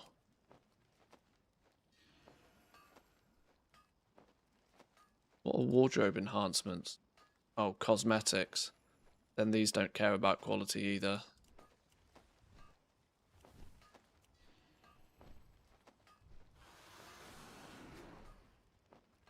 Okay, so tailoring has a few weeks of work in order to make high quality bolts. An unavoidable few weeks of work because you're capped, bottlenecked by knowledge points. But within that first few weeks period, the only real strong demand for these high quality Arcano Weave bolts is going to come from the profession gear. So your alchemists, your enchanters, and your herbalists are going to be the main driving force behind Arcano Weave bolt high quality costs.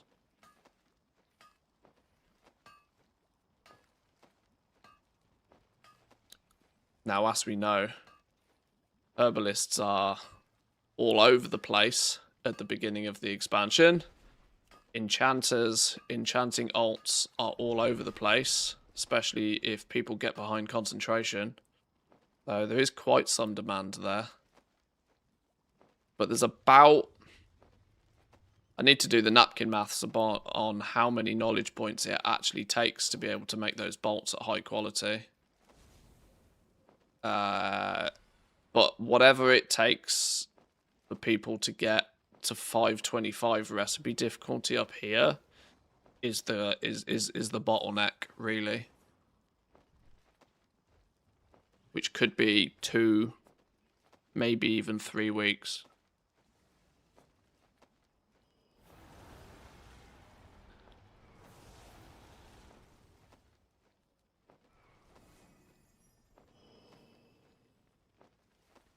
Nvidia kills the 5070 Ti. Wait, what?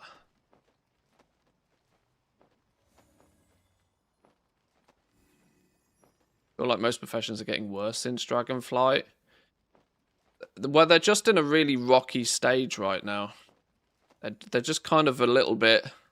Obviously, we're trying to dissect what we think is going to happen once the game goes live, which is sometimes a bit tough to do when a lot of the professions are kind of a bit busted at the moment. But cloth drops being low doesn't really matter because tailoring isn't a mass crafting profession in Midnight. Cloth is one of those things that gets greatly consumed when it stacks up, though, because many tailors, you know, it's flipping courtly wrists, right? You know, these use so few materials to craft that when cloth gets cheap enough, this becomes your way to disenchant shit. But if cloth is less readily available and in turn more expensive, then leatherworking or blacksmithing will make the disenchant bait. So it doesn't really matter too much from that regard. Optional reagents are a one-time consume when put on profession gear, when put on cloth crafted gear. So they, you know, they have big demand as soon as people get sparks and want to start crafting things, but it's a one-time thing. It's not like a potion or a gem where you need multiple of them every season. You need maybe one of these a season.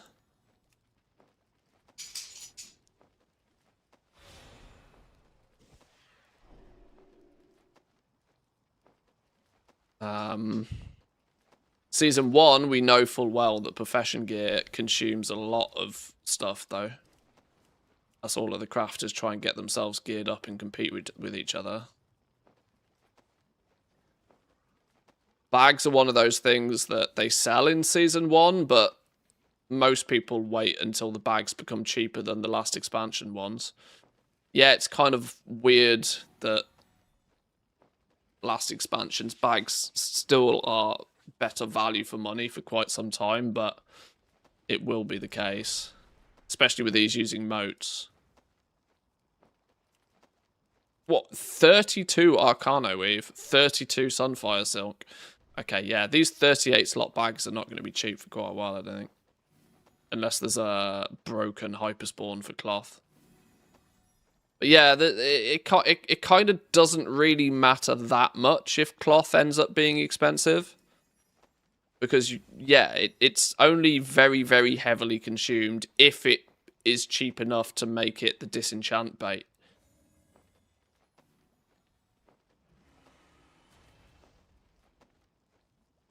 Bolt ranks never really mattered. Look at Dragonflight and the War Within, where the bolts had the same value, rank 1, rank 2, or rank 3. Well, bolts are... The finished bolts are used significantly more in Midnight.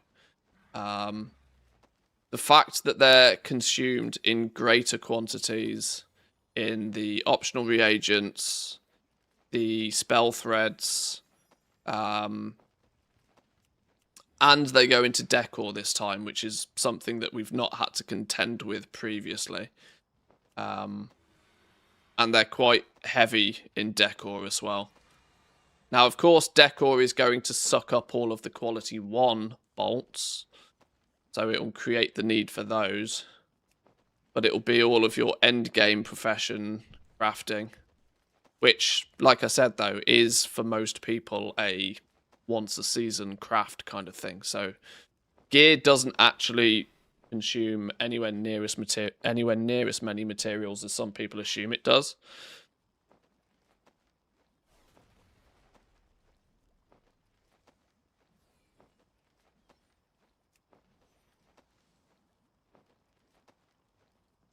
I think the early play for tailors, if you want to try and extract any value from tailoring, is to have one tailor that hyper optimizes the crafting cost of their bolts. Now, your difficulty is there's not much room to move here. However hard you try, there's really not that much room to move because a bright linen bolt uses all of one bright linen.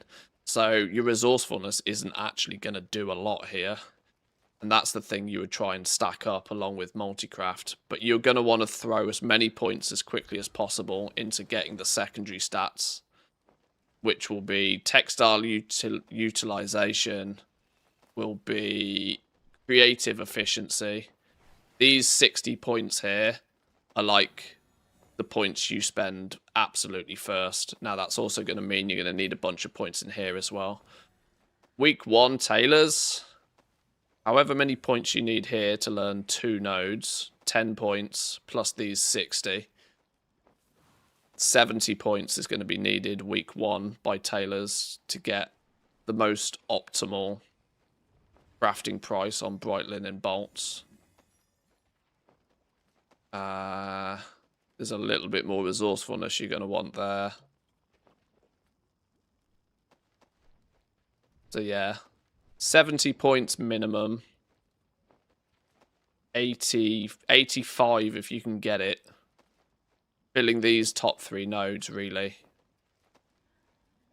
That will give you the absolute best possible price on bright linen bolts.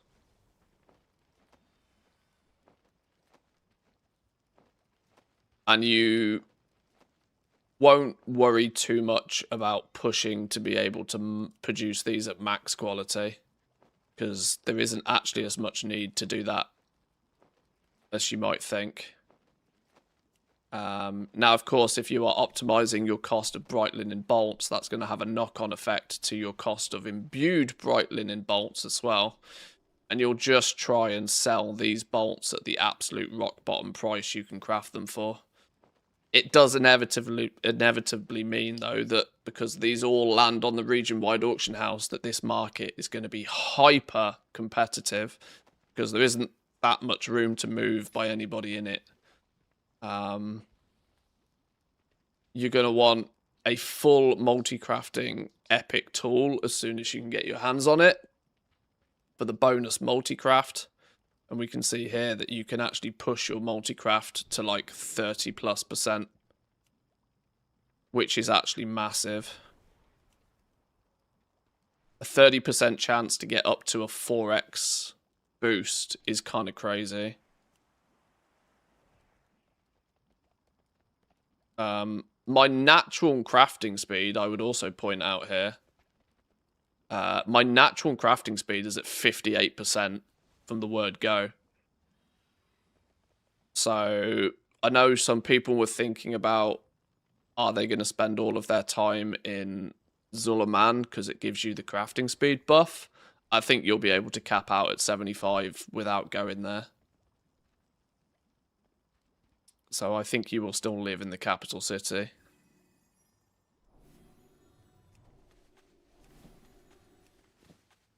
Yeah, look, +4 on your up to a +4 on your multi-craft. You're gonna want to get as much multi-craft as you can put, +5 even.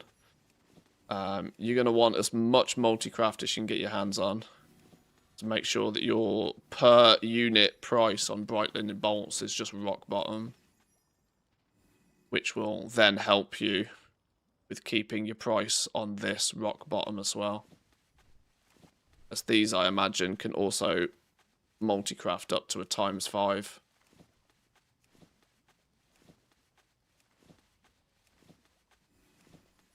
Twos and threes seems to be the common.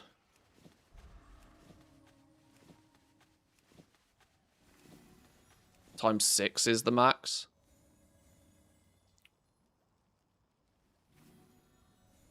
But if you want to play the tailoring game and you want to play the mass market, that's how you do it.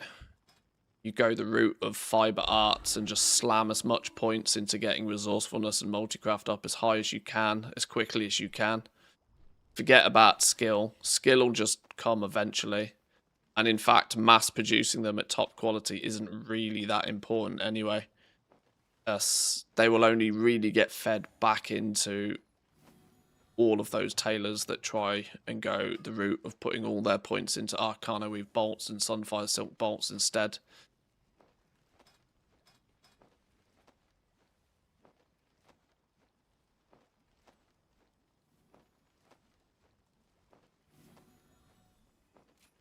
Is this all... This is all resourcefulness when crafting with. So that doesn't matter too much. Multi-craft when crafting bolts.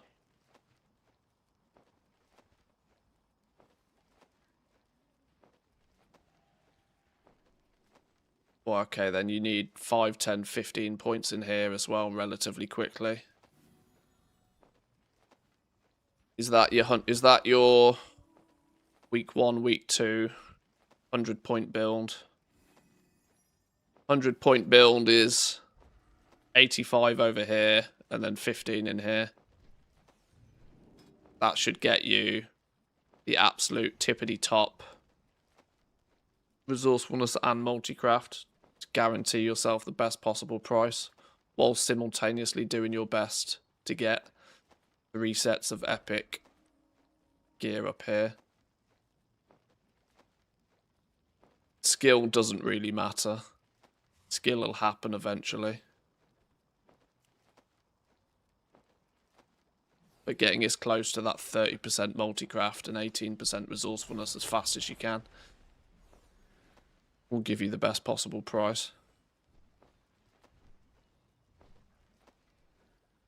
And then the next couple of weeks, once you've optimized your resourcefulness and multicraft, you'll just keep adding skill on top of that until you eventually just naturally hit the point where you can mass produce them.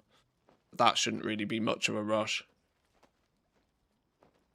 Because you'll also simultaneously have people producing the Arcana Weave bolts with concentration during that point as well. People will be using quality 1 Arcana... Sorry, they'll be using quality 1 of this. And they'll be using concentration here with this many of their crafts. This will be worth something early days for sure.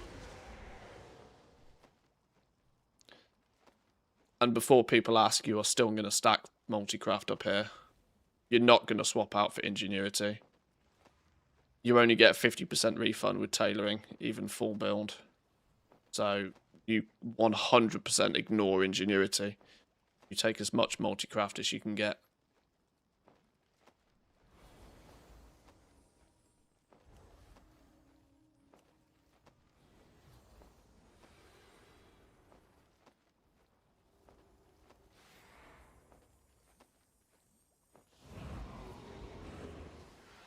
Even if you can craft materials cheaper, isn't the market price still the only thing that matters? Because you can just sell the mats you make at a profit anyway, and it takes time to make. Yeah, that's the whole point. There's huge markets at the beginning of the expansion on these intermediate materials. Because if you spec into making these intermediate materials, you can craft them significantly cheaper than somebody else that, say, specs into making profession hats, right? This is the whole point of the spec trees, that in Season 1, you can't do everything yourself. So you do the best that you can in your area, and you're just selling the intermediates, or you're using vertical integration to your advantage, which is you have one tailor that is hyper spec'd into making the bolts as cheap as possible. That same crafter will also be able to make the imbued bolts very cheaply. Then you'll have that one tailor that's churning through these as cheap as they possibly can. And then you'll probably have a couple of other tailors, one that's spec'd into Arcano Weave cooldowns, one that's spec'd into Sunfire Silk Bolt cooldowns, and, you know, whatever else. But you'll have one character that's responsible for making your materials as cheap as humanly possible. Throw them in the warbank, and then your other characters know that they've got the absolute best crafting price. You're at the very least saving a 5% cut by doing that. And yeah, no unraveling. Unraveling's been nuked.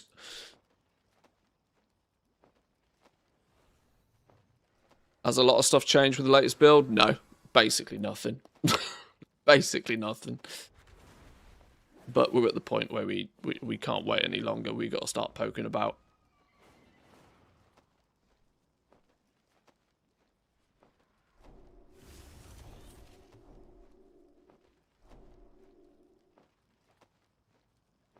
But interestingly, tailoring doesn't seem to be... when you take into consideration that even though it's going to take a long time, when I say long time, I'm talking like maybe 3 weeks for people to get to the point where they can mass produce bright linen bolts.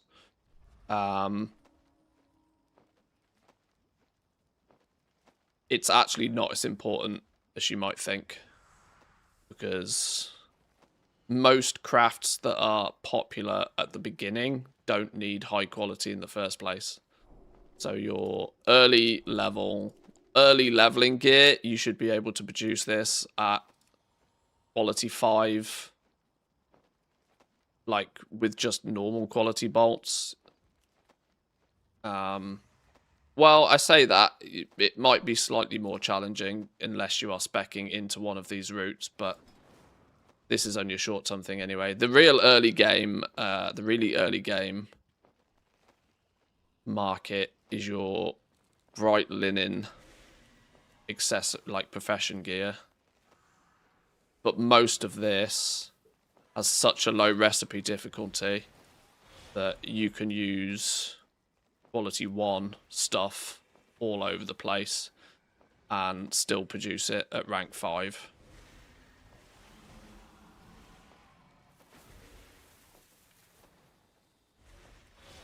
But it could also be balanced. It's you know.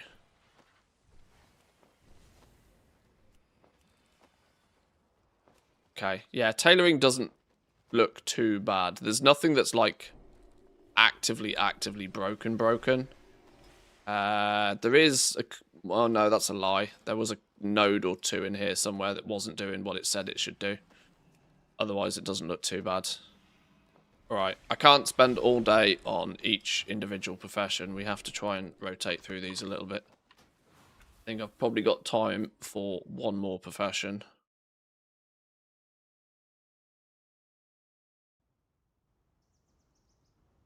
Which is leatherworking, apparently. Any professions that I should avoid? Not really. They all need eyeballs on them. More people looking at them, the more people will put bug reports in. Right, where did we get to with this? I've not made any of the profession gear on leatherworking, apparently.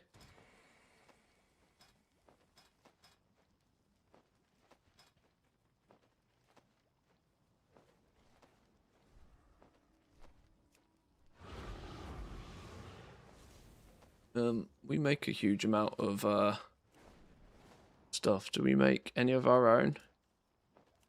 Sindori leather shaper's schmuck. We make this ourselves. Do I have the Alassian version of it?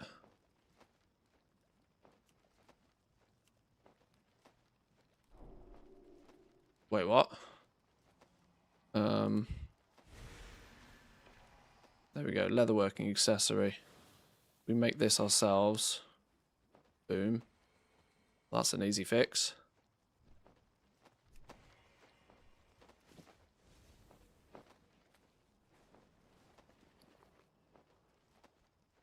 Oh. I had already made one of those before, apparently. Oh, that's interesting. The one I'd made before has since been fixed. I'd made one previously, but it was clearly broken, and so I hadn't equipped it. So they've been through and they've fixed some things. So somebody's been through and has at least looked at these and is like, right, okay, we'll fix that.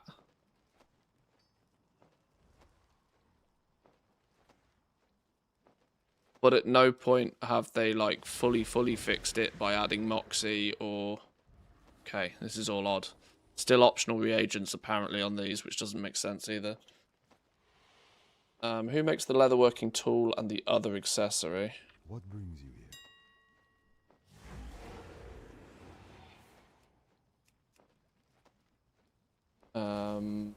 Blacksmiths? Oh, was it blacksmithing which I couldn't get the recipes for?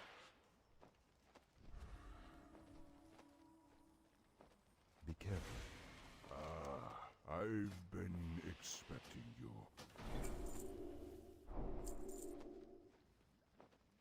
May the eternal sun shine upon thee.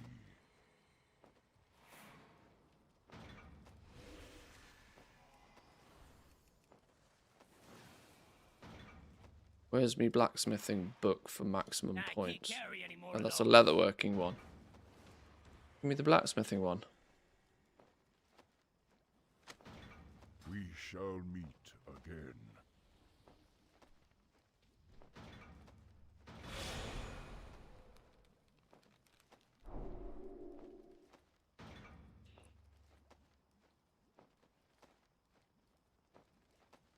Don't know if I can explain how I want to, but if somebody says prospecting is profitable because they bought a load of ore at half market price, is that actually true? Because they could have just flipped the ore at market price anyway, so it's not actually saving anything. No, that you're exactly right. Yeah, it's your entire yes. This is something that you see happen an awful lot. People buy their materials 6 months earlier.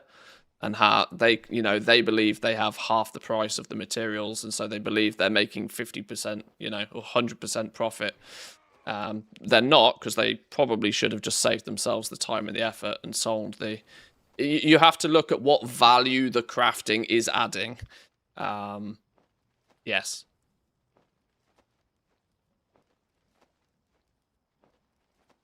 But when we talk about within the professions now, I know we're not looking at leatherworking, but jumping back to tailoring for a second, if the market price of a cloth bolt, if market price of cloth is 10 gold, and you can turn that cloth into bolts, and then you can take those bolts, you then have the option of selling them on the auction house or using them to further craft with. The thing you got to remember is that when you sell something, the auction house takes 5% of your sell price. So you can only ever get 95% market price for anything that you craft. But you also then think about it the other way around, that if you just buy the intermediate materials, you're paying 5% more than what you maybe could craft them for. So this is where the vertical integration kicks in. This is where you try and find like chains of crafts where you process it 2 or 3 times, and every link in the chain is giving you that sort of 5% margin, which that then stacks. So if you can process something like 3 or 4 times, you might be able to go from start to finish and extract 20% margin across the whole chain. Now, of course, it's time consuming to do that, but that's throughout the War Within, at least, been the way that you do things. And sometimes it's like +1 here and -1 here, so they cancel each other out.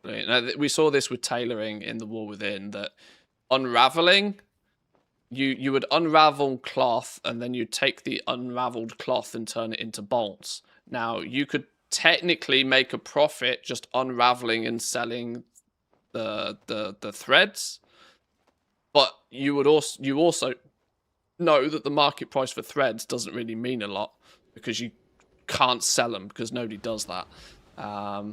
If you were to buy threads and just turn them into bolts, you then take a loss on doing that. But the profit plus the loss balanced each other out, which then meant that crafting bolts in the War Within was more often than not completely pointless. You should just buy the bolts.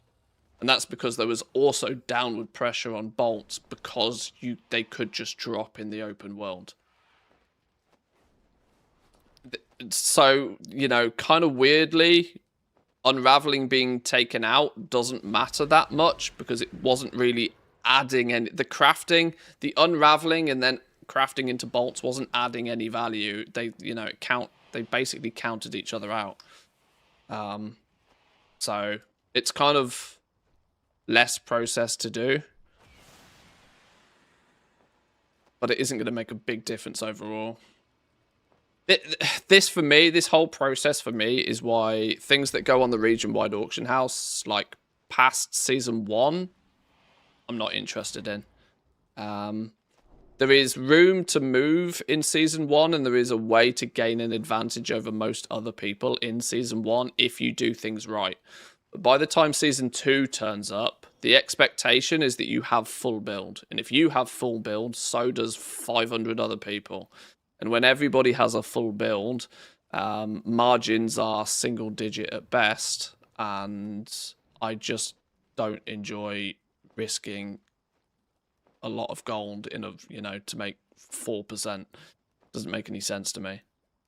If there's not at least 20% margin in crafting something, I'm not going to do it because natural day-to-day fluctuation in material prices could basically push you into negative margin after spending a huge amount of time processing. So you're just double fucked. The risk, single-digit margins, the risk is too high for me. There's more chance that you will lose. It's basically gambling at that point. Because if cloth goes from, if you determine that you can squeeze like 5% margin out of buying cloth and turning it into bolts, that's great. But if that cloth is 10 gold and tomorrow its market value is 9 gold, you've technically lost because the cloth has dropped by 10% overnight, which was more than your margin in the first place, which is why I don't bother. It's far too risky. There has to be at least 20% margin in doing any crafting for me before I consider it. This is why so many people actually end up losing gold with crafting. Because the margins are too tight. There's no room to move. And the worst thing, more so than ever, is that some people open their professions and they're like, oh, this is profitable today. But what they don't realize is that it's profitable because somebody has just reset the material market. They're not realizing that the material market is 20% more expensive than it should be. And so when it drops back to normality the day after, they're just fucked. It's kind of why most mass crafting I avoid these days. Yes, there's a new bloodstone, yeah.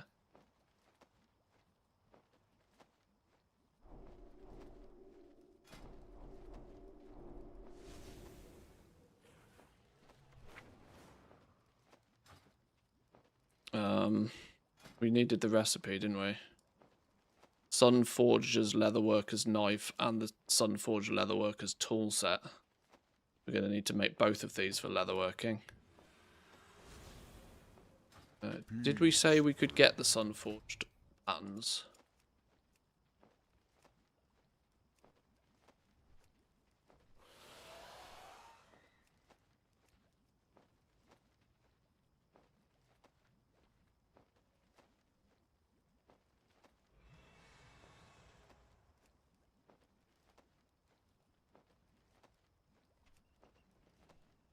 Yes. Leatherworker's Knife, Leatherworker's Tool Set. We need both of those.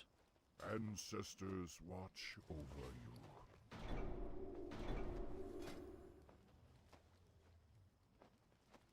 Need a blacksmith hammer. Yeah, what do you want? all the way at the back in here somewhere. One of you. Careful out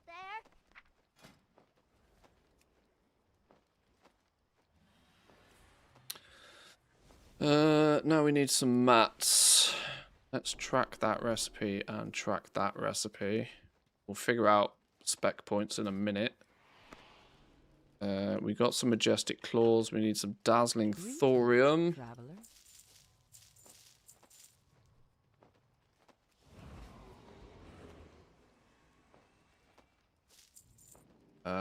Sterling alloys. Luminant flux. Goodbye. Right, how do we make these at max then? Blacksmithing is gonna be one of these. Need points in here.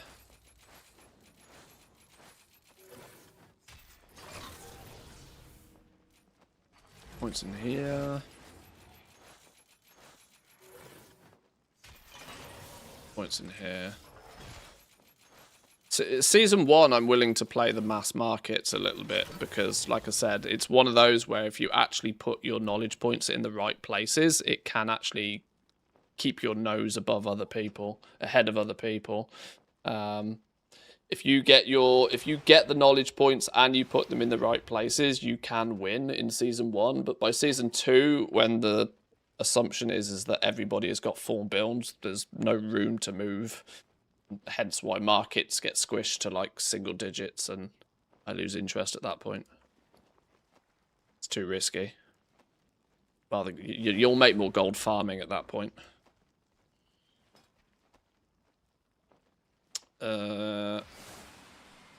This is the leatherworking tool, which we're going to need a few of, so we're going to need some missives as well.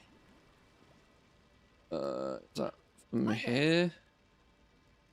I'm going to need the enchants for them as well. A resourcefulness, a multi-craft, and an ingenuity. Why not? Surviving means being resourceful. Missives are on this Time is money, one. friend.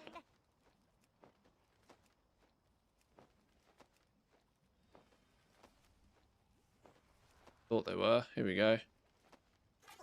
Ingenuity, multi-craft, resourcefulness.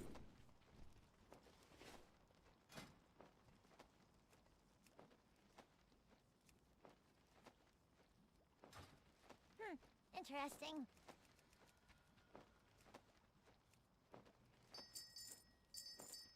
Glad I could help.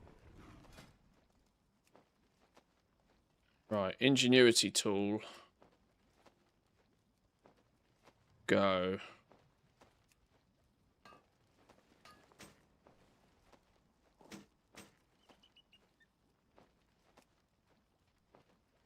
Multi-craft tool. Oh, we ain't got enough concentration.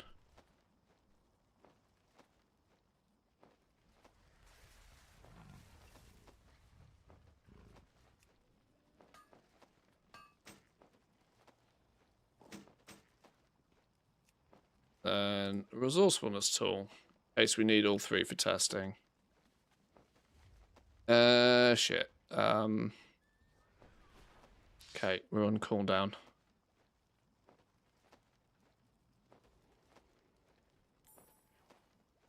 Multi-craft on multi-craft tool. Ingenuity on ingenuity tool.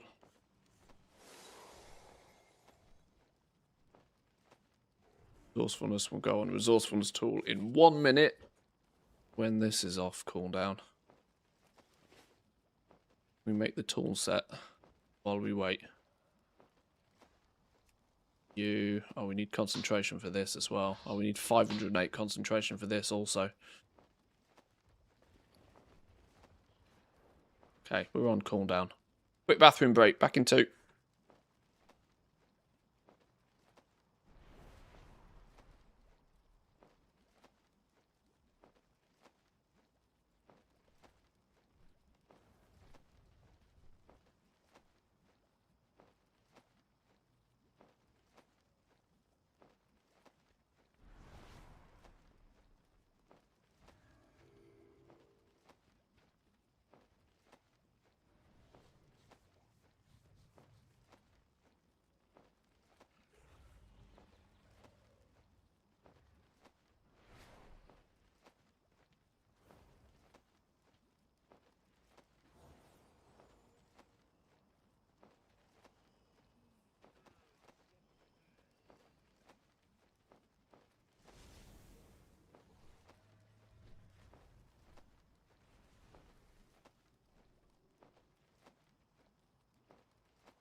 Okay, and we got some concentration. We do. Or we got the ability to get some concentration anyway. One of you.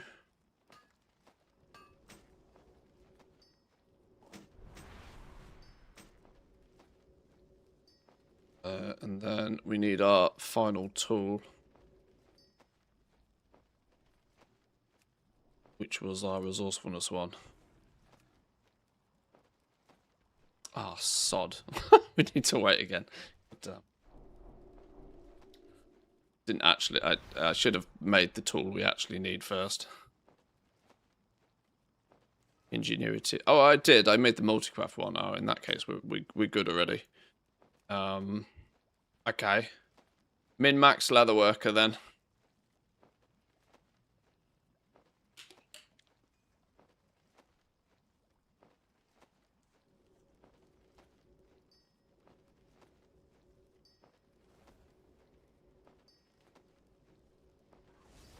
I do hope leatherworking is better this time round.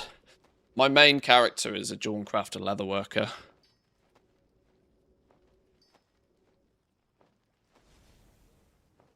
Being a hunter and all, and I didn't touch leatherworking all that much this expansion. Have we maxed out the spec trees? We have. Let's see if we can spot anything that's still broken or weird.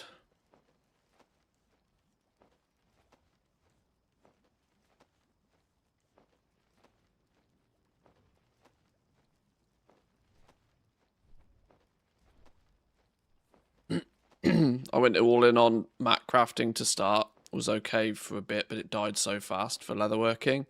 Yeah, as soon as people figured out, like, the breakpoints.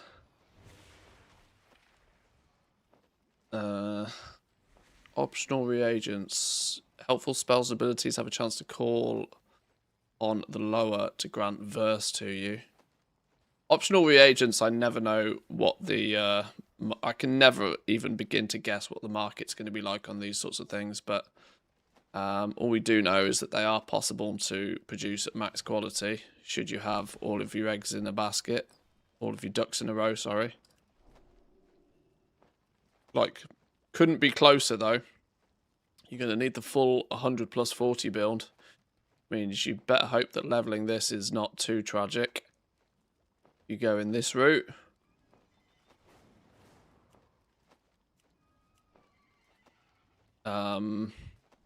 Shockingly low quantity of actually quality-based materials on these, though, so the market on these, even if they're like BIS, even if these sit on BIS lists, the market for these is going to be pretty poor. You're certainly not going to use concentration on them. They just don't use enough materials.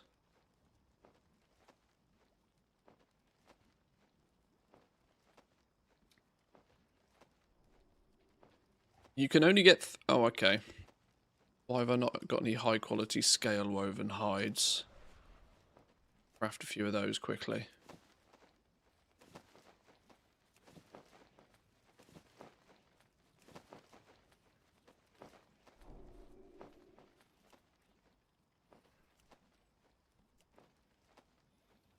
Guaranteed just 34% multi-craft. This is some pretty high. 1 in 3 chance you're going to proc multi-craft. That's really going to explode your yield. But it's good that this time around they're balanced, and so that you are at least going to need to throw high quality mats at it to mass produce them.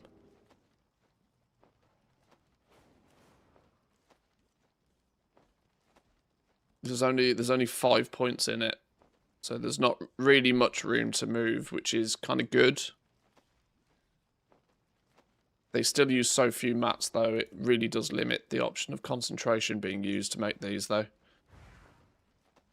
Does kind of still mean that quality, normal quality and high quality ones will end up not being that far different in price. Drums, as we know, are just bait for all the low quality stuff, because they don't have quality on them at all.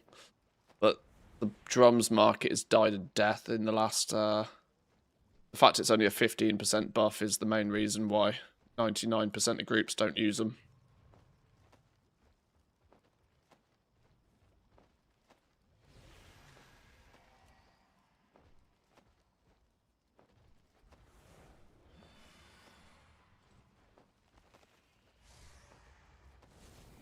Now, Thalassian armor kit nobody cares about. It's the basic one. The Forest Hunter and the Blood Knight ones are the ones that will sell. Both of which can be guaranteed eventually. Petrified Roots and Motes of Light or Motes of Wild Magic. Strength or Agi. Agi or Strength. It's just that's the tank one with the armor. Even tanks take the stamina one though, right? So the Forest Hunter armor kit is the armor kit by the looks of things.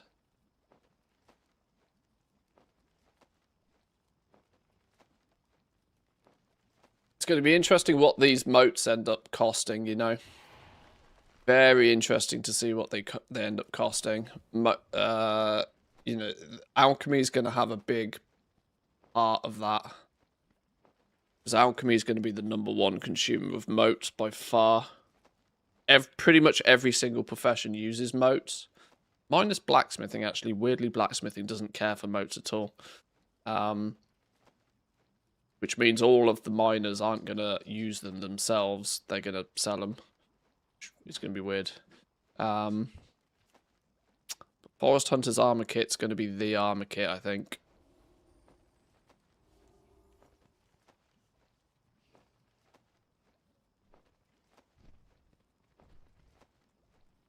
The Sindori armor banding, that's an intermediate, isn't it? What did these take? These can be guaranteed, but require high quality void tempered plating.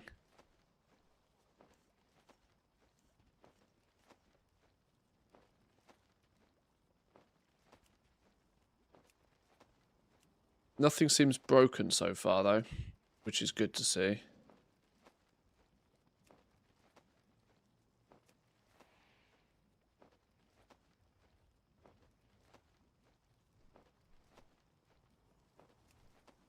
That'll add 20 skill or 20 difficulty. You are...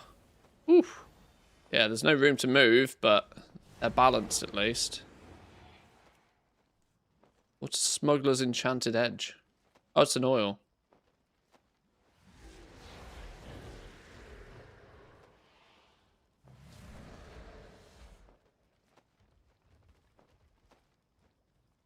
Wait, you can get 11 skill above.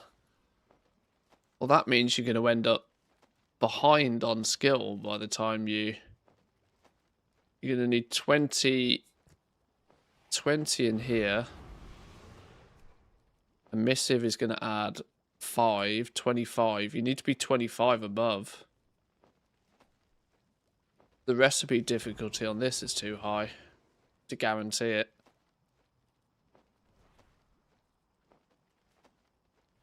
I wonder if this ends up being a deliberate move to drive the use of these.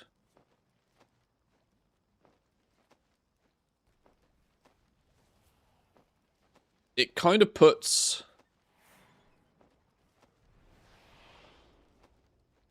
I wonder if that ends up being the same on all of them. The mythic crafted gear is by design meant to be either finishing reagent or concentration. Either way, it requires a minimum tip to even cover the crafter's cost.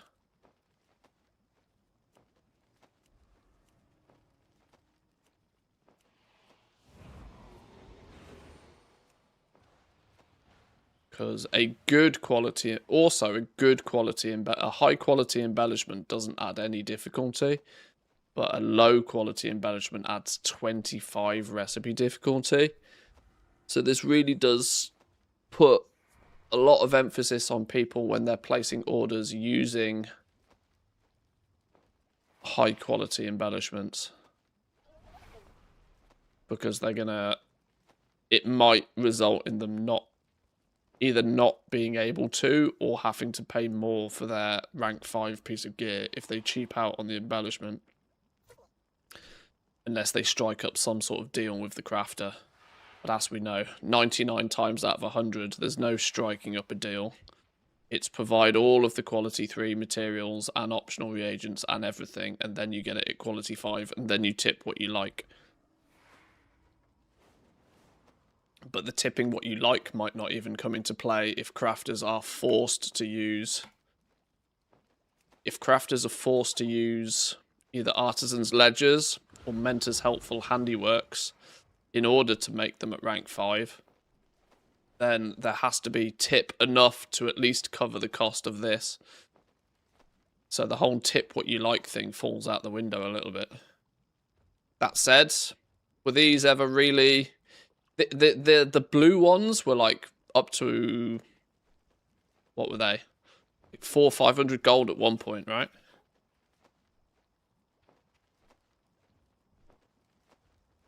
Epic ones were bind on pickup. That's a good point. Can you actually trade these this time round? I guess you can.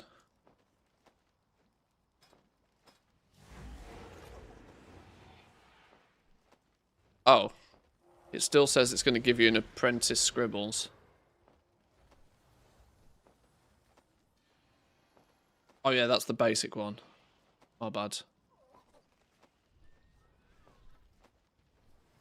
Artisans' ledgers. They can at least still be sold. Haven't got an order that gives me a blue one.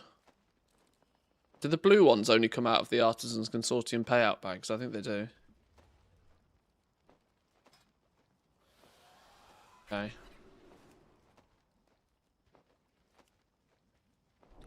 And of course the leveling gear, you can far surpass the recipe difficulty, so it shouldn't be hard regardless of what materials do. I'm going to assume the pattern is the same on the male side of the class. That pre-embellished ones seem to be easier to produce at rank 5. Your Far Strider set, your standard Spark male gear may need a finishing reagent or concentration used to rank 5 it. That's still acceptable, I suppose.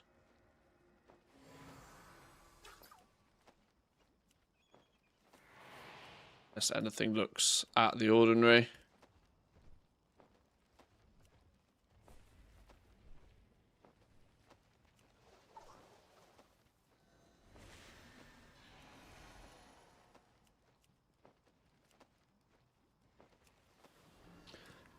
PvP gear, we tend to know that under normal circumstances nobody cares about the quality because it scales up to 263 or 289 item level in PvP battlefields anyway. So your driving force for skill on these really only is for if you're producing the green BOE versions to sell on the auction house. Of where you seem to be able to skill up far past the recipe difficulty. Meaning eventually you'll probably be able to start trading in some lower quality mats to work on crafting price. There doesn't look to be any problems with those. Fashion gear.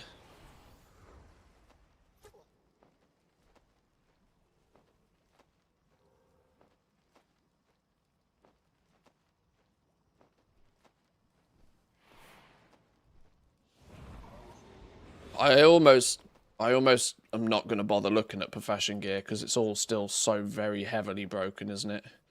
You've got accessories claiming to take flipping missives and no moxie on any of it, or like, what's the point looking at it when it's also very clearly broken already?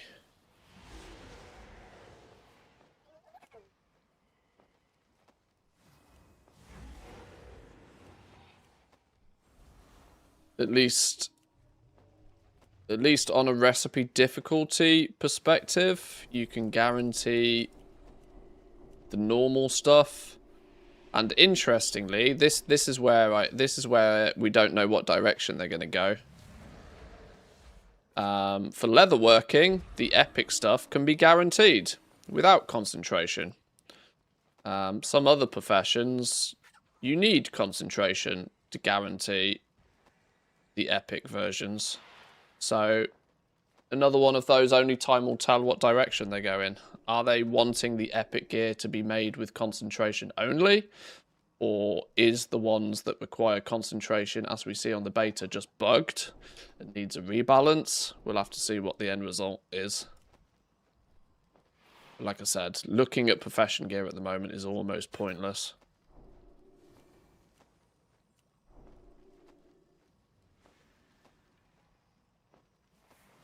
What if the missives are not a bug, but a feature?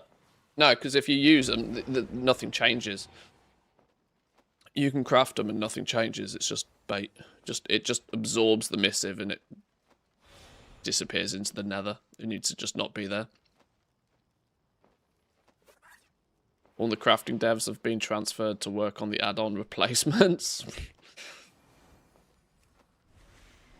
And then, of course, decor. Which, other than being a nice long-term consumer of the mats, just helps hoover up the quality 1 stuff. But I mean, a flipping shelf using 2 majestics, that's not going to be a cheap shelf, I can tell you that much.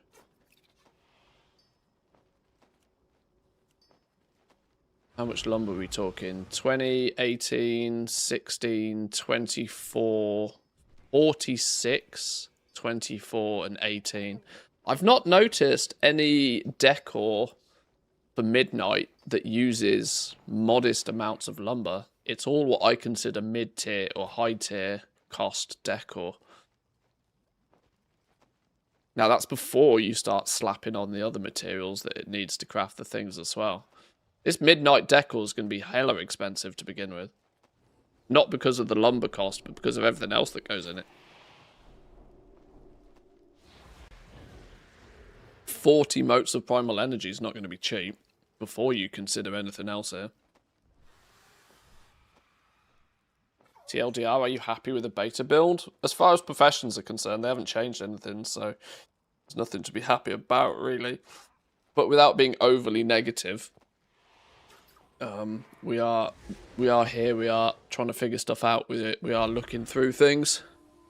This will act as a nice benchmark for maybe when the build does come. It's been a good few weeks since I've properly looked at all of this sort of stuff as well, so it's good for refreshing the memory, even if it's clear not a lot has changed. Let's be mad then. Well, I was talking earlier in the stream, when do we get to the point where we like, when do we do the video that is going to come across really bitchy?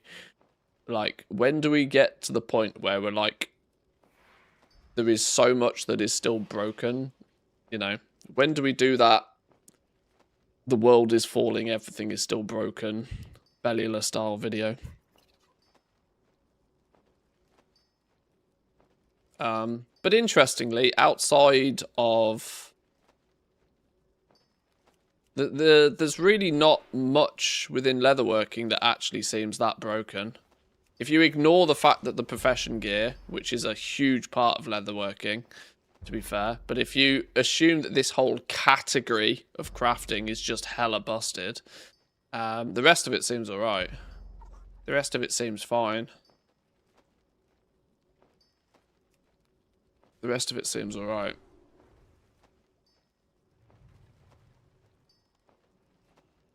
Next reset is the time for that video, in my opinion.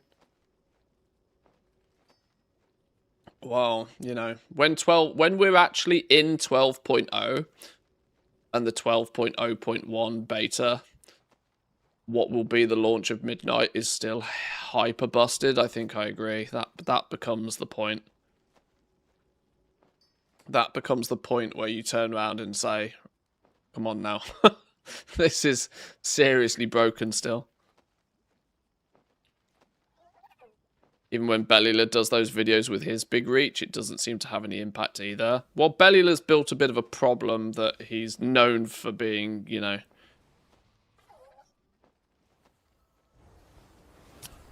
every single one of his videos is either, this is the best thing ever, or this is the worst thing ever.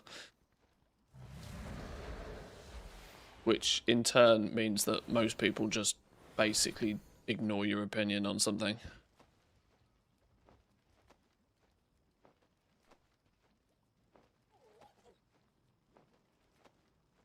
Yeah, his content is very bipolar. And unfortunately, that usually means whether he's super happy about it or whether he's super pissed off about it. People just like, oh, yeah, so. Like, nobody takes his opinion seriously because he's too extreme with it these days.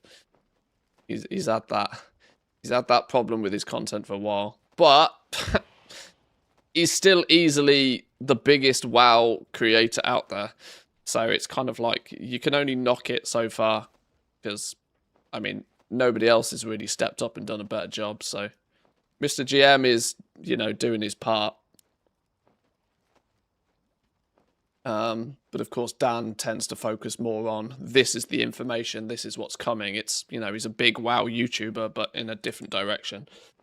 As far as, like, reporting on news and updates and stuff like that, annoying as it may be, Bellula is still, like, the #1 channel out there.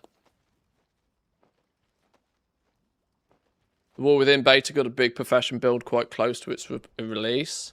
Yeah, they usually do. Annoyingly, they usually do. Like, cooking, for example, was completely changed about 2 weeks before the War Within went live.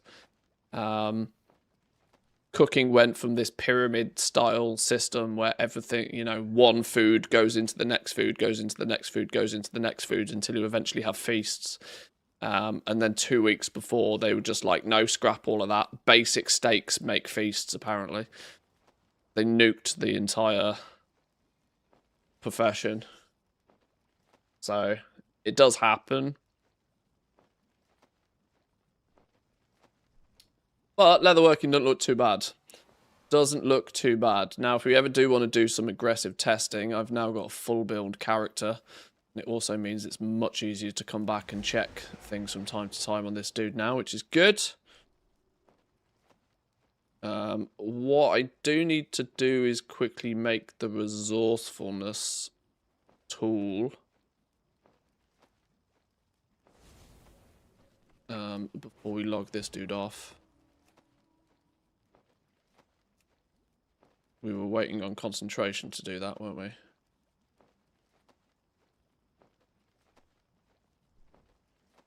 I mean, we then have a variety. Why did that make it quality 4? What? Oh, shit the bed. Okay, this is a good chance to try this out.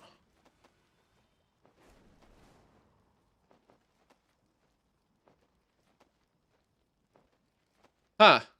Well, there's another thing that's really broken with the profession tools. Their recraft options don't exist yet either. Well, that concludes more than anything else that all of this is still hyper broken then.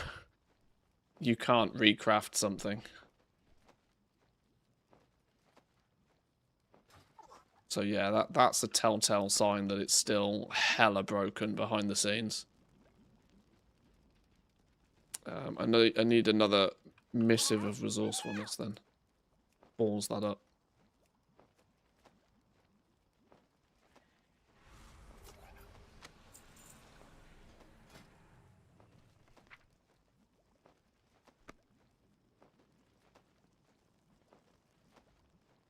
I was meant to use one of those and then that button. That will give us Q5. Eat that one. That's the one we actually need. Let's put the resourcefulness enchant on it. For testing, it's max build. Okay.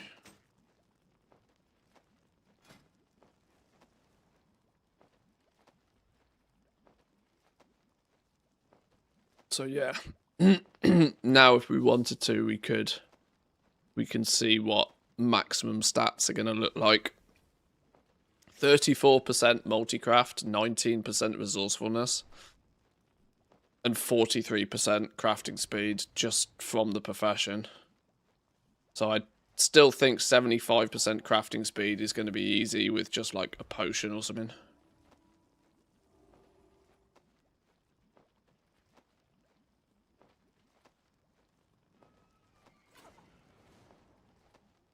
I hope cooking as it stands stays exactly the same as it is now for midnight. I've not looked at cooking really. I looked at it for about 5 minutes. It wasn't on the beta and alpha for a little while. And there isn't a cheat vent unless have they added. Greetings, my friend.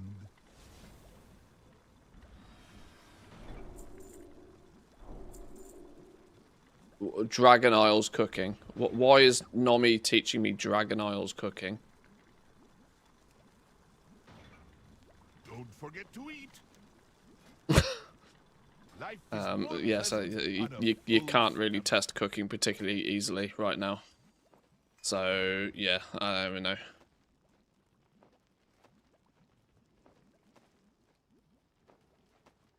Dragonflight out. That's it. We're going back in time. Okay, that's leatherworking min-maxed. And to be fair, out of all of the professions so far, it seems to be the one that is most ready to go live. I've not noticed anything like broken particularly in this with the spectres, which is good. I haven't looked at the profession from the perspective of how many knowledge points and stuff does it take to do things, but the profession looks alright.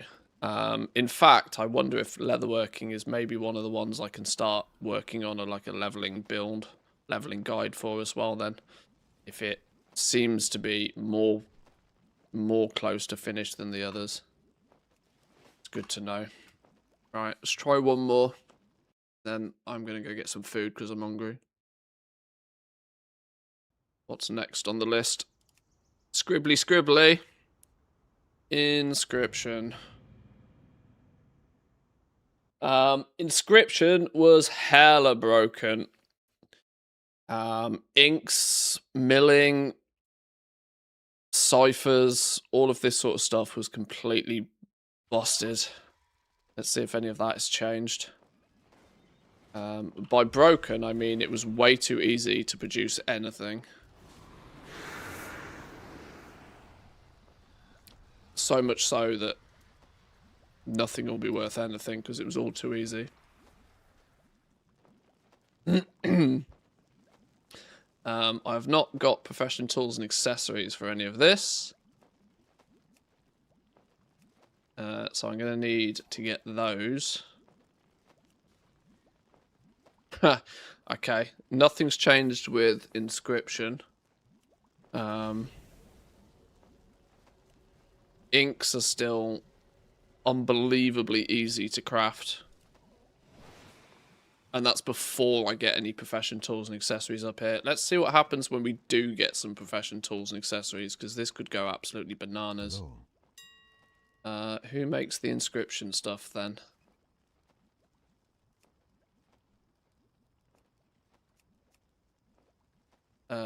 We need jewel crafting to make the lens.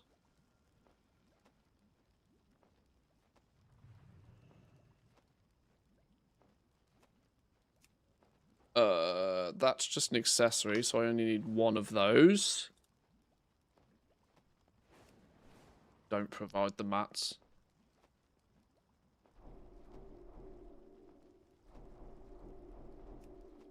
That shouldn't be there anyway. Right, let's For get this, that watch over it. first.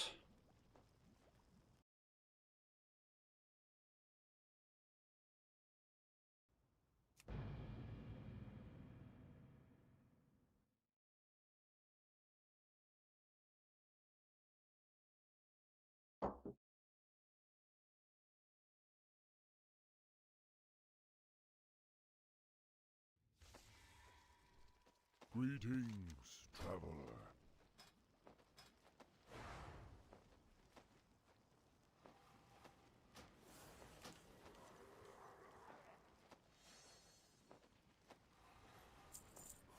May Okay. the eternal sun shine upon.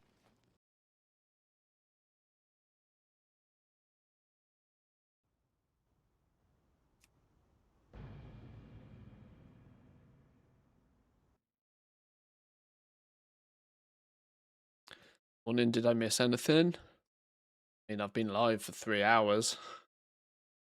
Definitely some in. I don't know what you'd like focused on. We've gone through a few professions. Not really a huge amount has changed on the beta with this build, unfortunately, is the TLDR.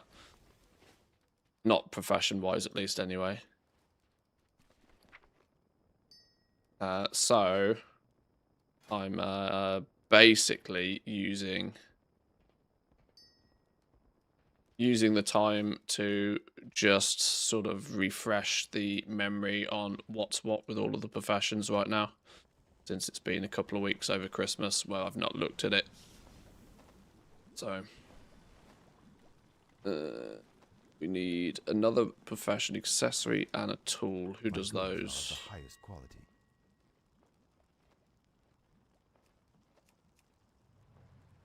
The quill is made. Oh, we make our own quills. Oh, that's going to be easy.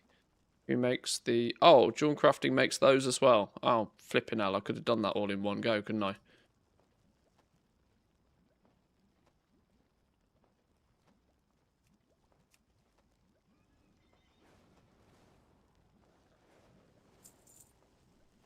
May the stars guide you. Alright, back we go.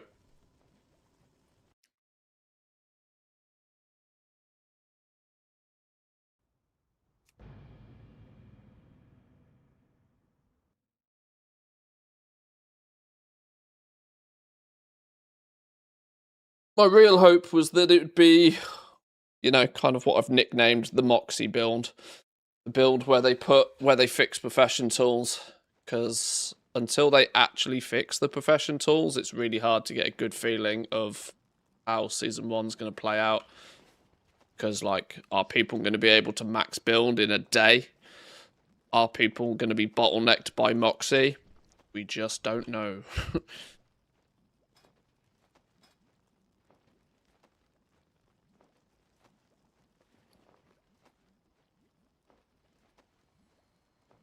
Insufficient reagents? What am I missing?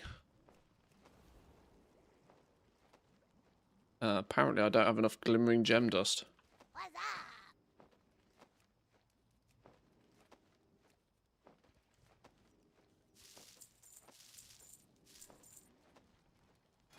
Got to be enough, right?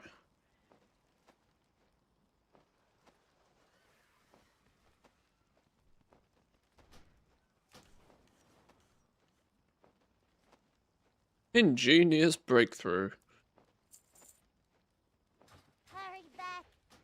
And scribes make their own quills, which should make the process a bit easier. We set a minimum quality in public orders. Nope.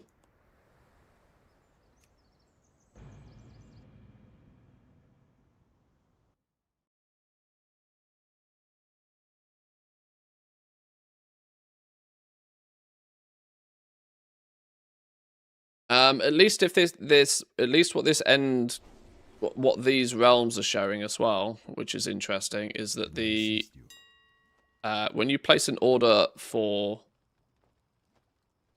top end profession tools,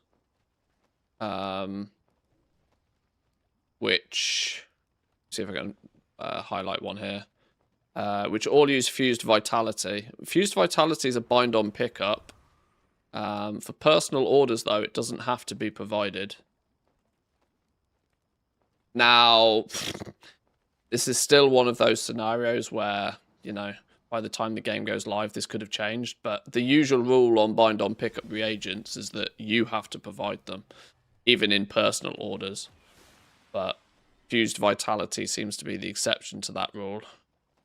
This is a reagent, by the way, that comes from the abundance minigame. So you might see, obviously public orders, it's the same rule. You have to provide everything.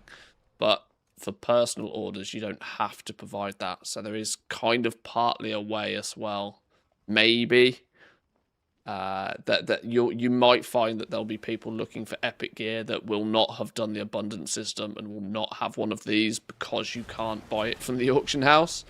So you might, as a crafter, be able to like put a price on selling these as well via personal orders, maybe, possibly.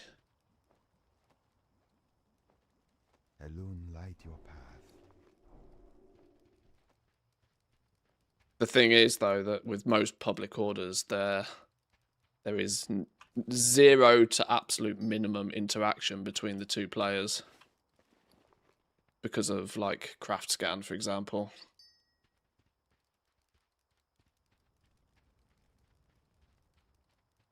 Was it Warbound? No, it's Soulbound.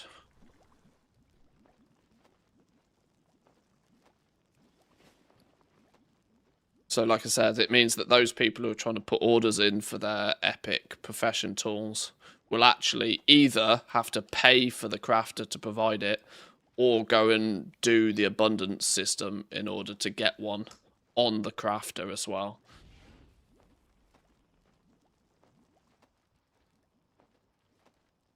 But of course, with it being a soulbound material, it could be changed to be the same as like a spark, for example, that has to be provided even on a personal order. We don't know.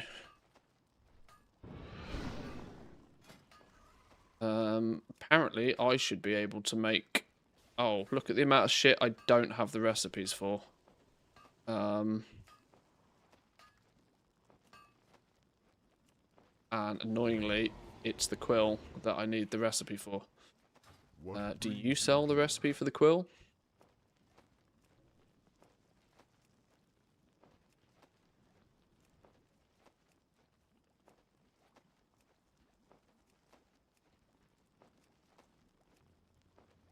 Not looking good, is it?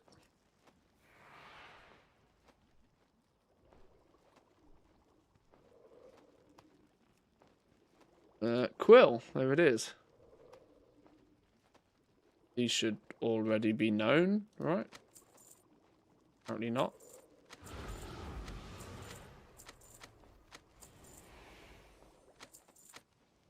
We shall meet again.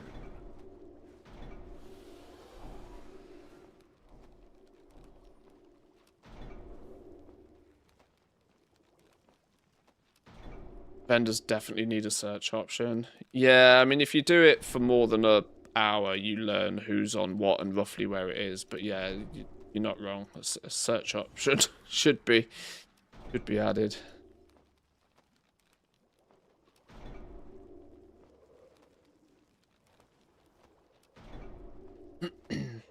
Sucks if we have to do the abundance system with all our gear crafters, not just a gatherer. Depending on how lucrative those little material bags are, you might want to do the abundance system on a bunch of characters anyway, just from a goal-making perspective to begin with.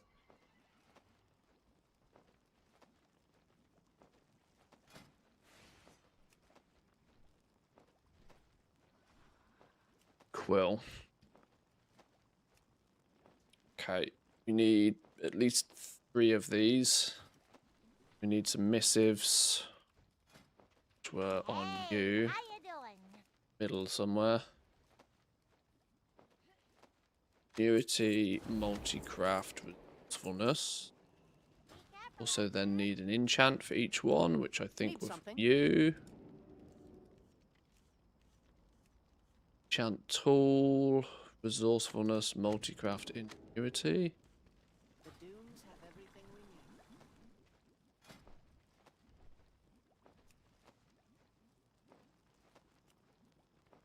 Why can I still only make 2 of them? I'm out of codified azurite. Welcome, friend.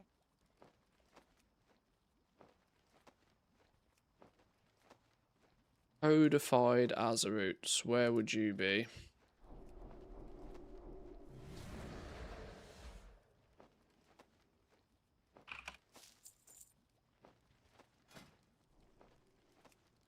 Keep it real.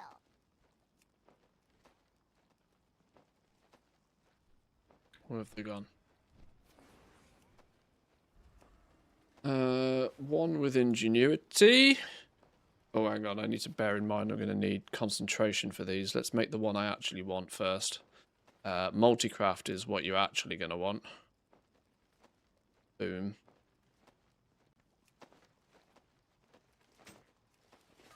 That's the one you actually want.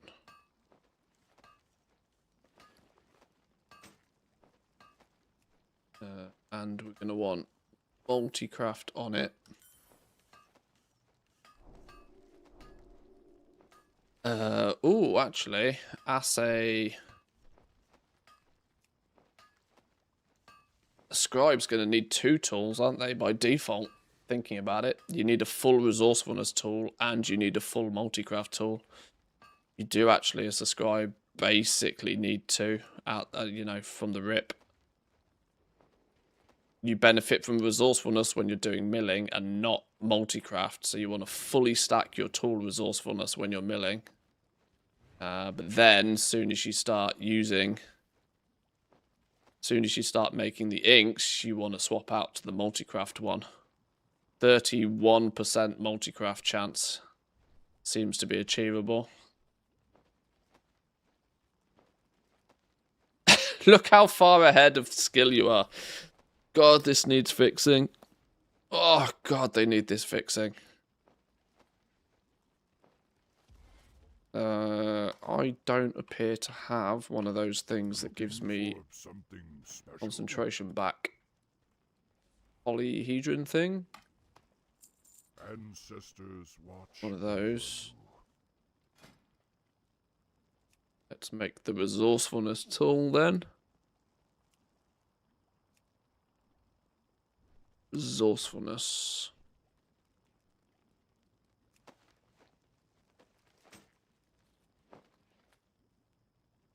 And another one with ingenuity.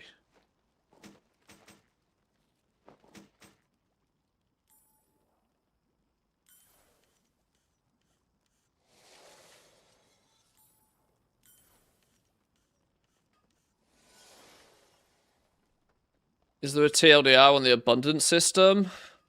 It's a 3-minute mini game. But the more points you get, points equal prizes. The more points you get, the more currency you get. The more currency you get, the quicker you can buy the things you want. There's not a huge amount to it.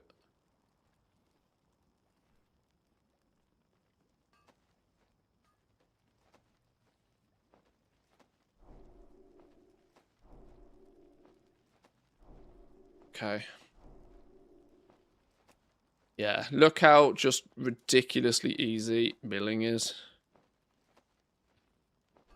637 skill. Now, obviously, with milling, you can't go swapping anything out.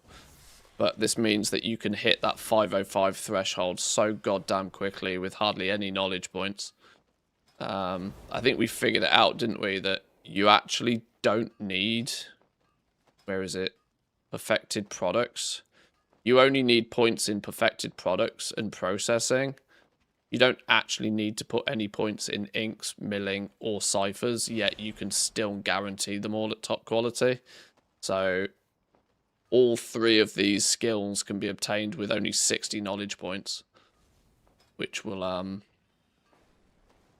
which is not too much of a problem from the milling perspective, but where it presents a bit more of a problem is that that same pattern is on the inks as well, which means if you can basically start producing, if you can produce inks so easily, you can start getting away with using only quality 1 pigments in most cases. I think you can get away with using, yeah. To make the inks, you can get away using only 10 high quality pigments out of the 35,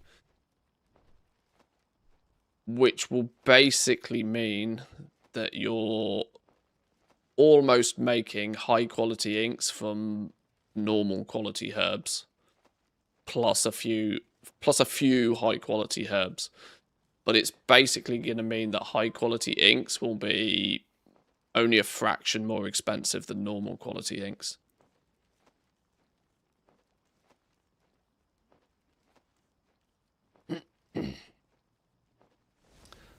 Some people have also pointed out that the yield on this is actually disgusting as well. That when you actually consider you've got 30% multi-craft, you produce 2 from the word go. The amount that you produce is actually bonkers when multi-craft procs.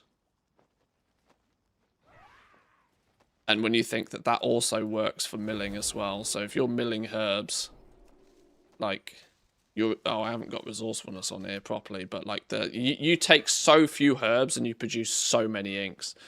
Way more than what we're used to in the War Within.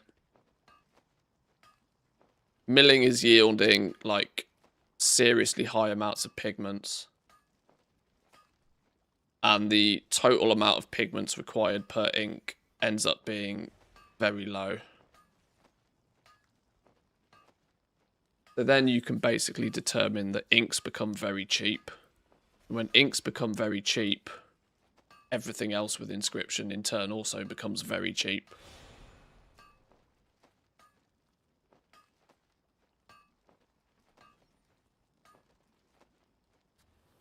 Unless they decide to put like 500 inks in like 1 craft. But a soul cipher, you make 1 to 2 ciphers and it takes 2 inks. So, you know, you could take 1,000 herbs and produce like so many more.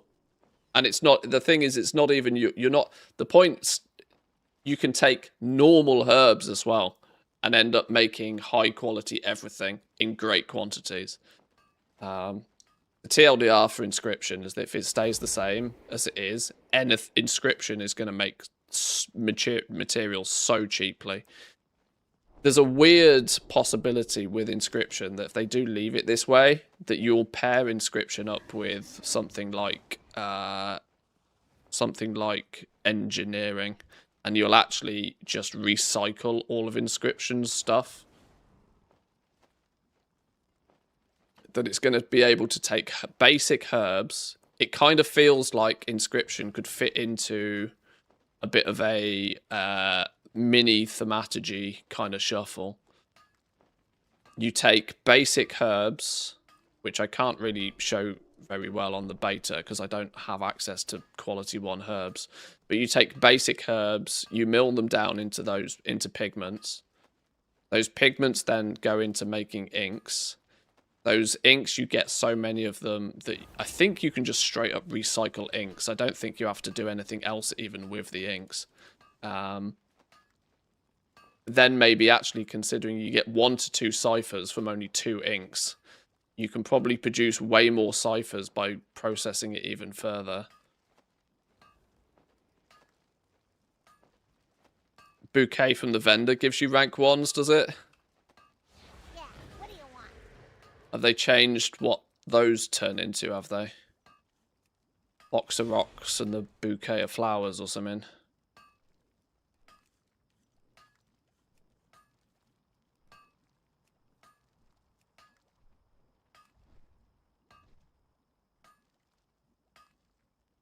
I feel I'm close.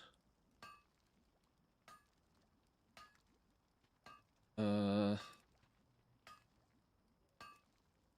have they gone?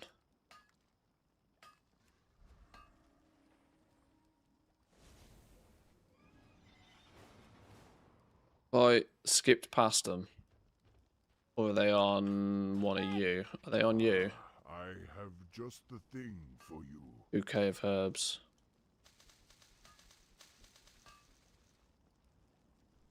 You can even recycle the pigments.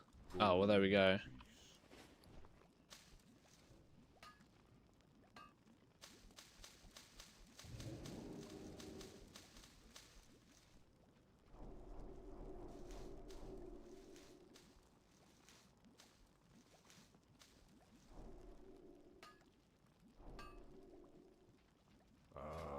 I've been expecting you. Where's me Tranquility Bloom? Where's me rank 1 Tranquility Bloom? There we go.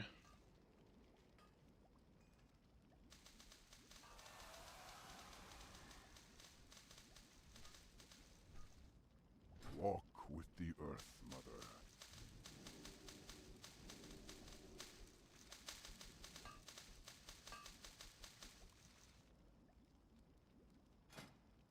So you're in essence taking rank 1 herbs,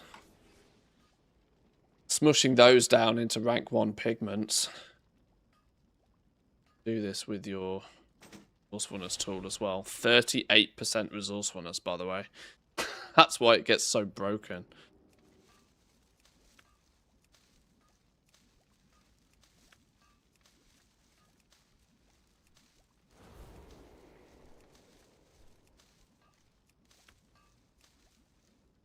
I mean, I haven't done the maths of what it takes. I mean, I should probably just get 1 stack of each of these and do the numbers on it. But the point is that you end up getting, like, from 10 herbs, you are getting, for starters, you get, like, between 10 and 15 pigments by default. But by the time you add resourcefulness on top of that, you're probably getting an average of, like, 15, 16 pigments per herb, per 10 herbs. So you're producing more. You take 1,000 pigments and you get probably 1,005. Sorry, you take 1,000 herbs, probably get 1,500 pigments. Those 1,500 pigments are then going to take you to a point where you're getting just lots of inks. I can't do the napkin maths off the top of my head. I'm too hungry. But like the point is that Inscription is set up in a way that it might be the processing. It might be what takes all of the cheap herbs that stack up, smush them all down into like something that's then recyclable with engineering.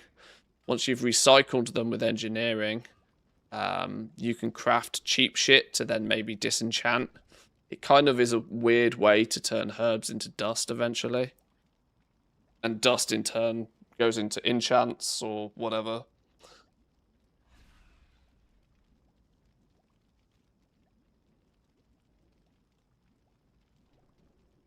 The point is it feels like Inscription needs some serious work done to it to make it not completely busted.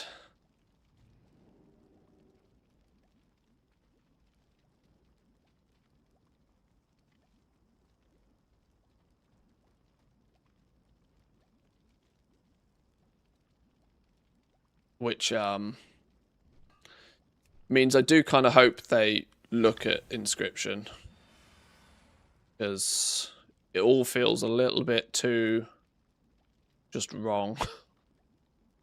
It all seems way too easy.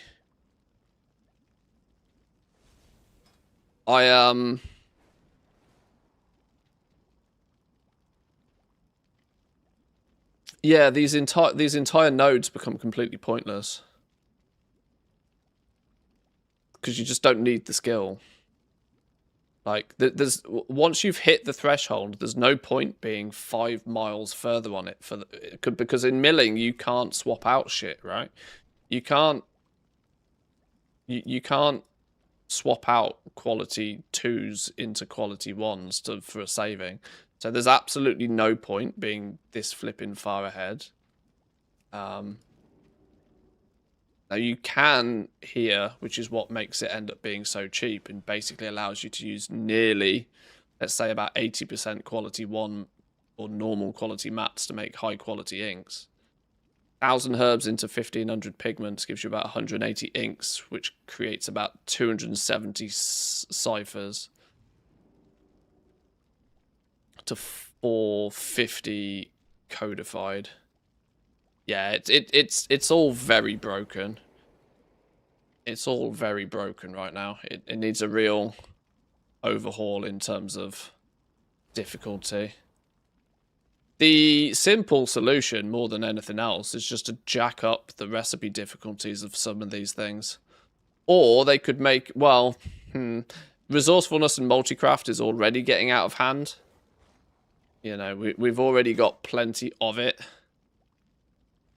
So realistically, all they need to do is come in and jack up these recipe difficulties by a bunch. And it'll fix the entire problem.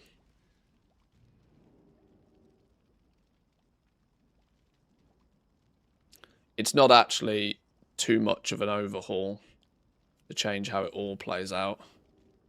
Make milling just, you know, have a higher difficulty. It's really weird though when we only have 2 qualities, because it means until you can hit the threshold, you actually don't care about skill for milling in any way, shape or form. Because you can never take normal herbs and make high quality pigments. It can never be done. So you actually don't ever care to try. There's no point putting any skill into milling because you're not ever able to gain an advantage from it. The only thing is when you have enough skill to be able to mill quality 2 inks, you guarantee yourself quality 2 pigments. But as I mentioned, at the moment, that doesn't matter. You don't, because you, for the most part, you don't need quality 2 pigments. You do need some, so that, you know, there will need to be some people out there processing a small amount of quality 2 herbs to guarantee quality 2 pigments. But the fact you can guarantee that with like 60 points here means it's not problematic to do. You designate one scribe that just puts 60 points here and does all of your milling.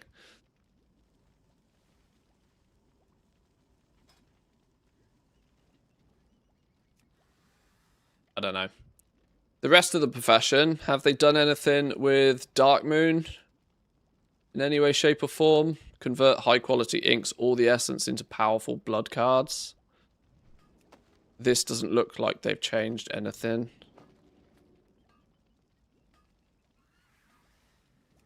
The fact that this has resourcefulness as well. 38% chance to use even less than 2 inks to make a card.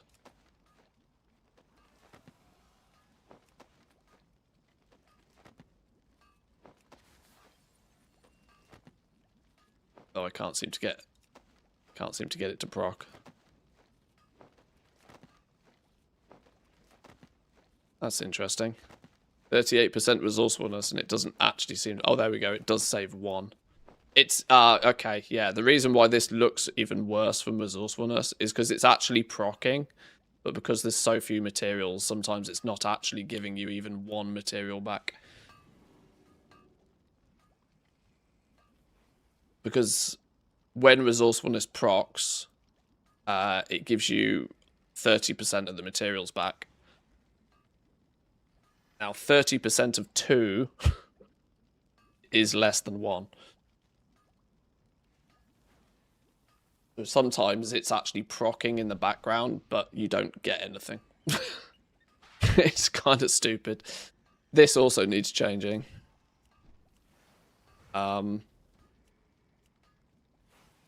I don't think there should be 4 options here. I don't think it should give you the ability to choose which card you craft. It should be, it takes 10 inks and it's a random one of the cards. That way, transcribing might possibly have some value. If there ends up being one deck type that is more lucrative than the others, you can say, you know what, I'll take this card and I'll change it into something else. I'll change this rot card and I'll use one of these and turn it into a blood card. You know, if there's a big difference between the different card archetypes value, because there's always one trinket that is the DPS trinket and the trinket that is the most valued and sells the best, and then nobody ever wants the tank trinket, so that's always really cheap. But when you have the ability to just cherry pick which deck type you want to produce, why would you ever produce the one that nobody wants? Why would you ever not produce the one that everybody wants? That in turn means you don't need to be able to transcribe from one deck type to another. It doesn't make any sense. This is totally pointless. There's absolutely no reason for both of these options to exist. In fact, there's no reason for these four to exist. There needs to just be one generic craft card, go. Use 10 inks and craft one card.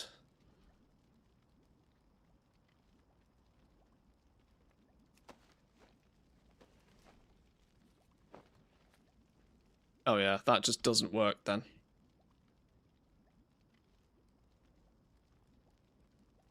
Just figure out what deck people want before putting knowledge points in. Yeah, exactly. It's not rocket science. We've experienced Dark Moon card crafting 10 times.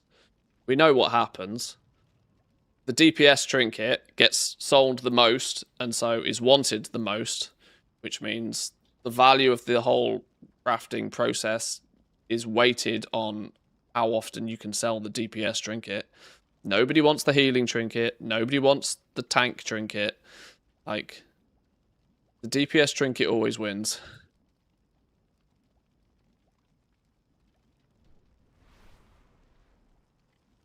Do you think we'll get an NPC again in Season 2 to reset knowledge points like in The War Within?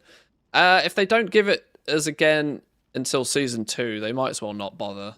I mean, it was pointless adding it in Season 2 anyway. Like, Blizzard seemed to expect a pat on the back for doing that. And I'm like, no, you just haven't got the point, have you? Like, the point when it's most useful to people is in Season 1. When people are... When you start with nothing and every point matters is when you need the reset. If you give it in Season 2, who cares? The assumption in Season 2 is that you have a max build in something. That reset is kind of like, you know, it was a PR piece. They either need to put it in Season 1 and preferably make it not just a one-time thing. It should really be a stacking, increasing cost thing. So that people can try shit out. And if they make a mistake, they can undo their mistake. Like, if they only add it in Season 2 again, they might as well not bother.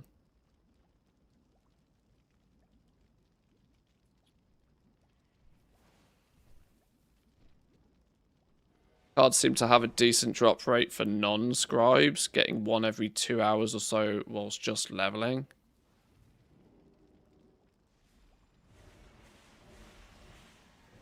Well, that will be interesting to see, but like I think what they have done, I think they've dramatically reduced the drop rate of cards generally, compared to The War Within. They have an entire goddamn tree for it this time, which leads me to think that the fact that they've tried so hard to make a huge, great big tree out of this means they're not going to just have them drop like candy in the open world, because it would instantly invalidate any reason for doing this. We saw this in Dragonflight, didn't we? That we kind of got duped into spending huge amounts of gold crafting cards with inscription because people figured out why you can just fish them for free. You know, when cards became a gatherable, it screwed the entire system. And in the War Within, having cards dropping so very easily basically meant that Dark Moon crafting was pointless again in Inscription. So the fact that they seem to have doubled down on Dark Moon and rebuilt an entire tree for it would lead you to believe that they're trying to make it better for crafters again. But that's a good, you know, it's just one of those logical guesses. Who knows what's actually going on?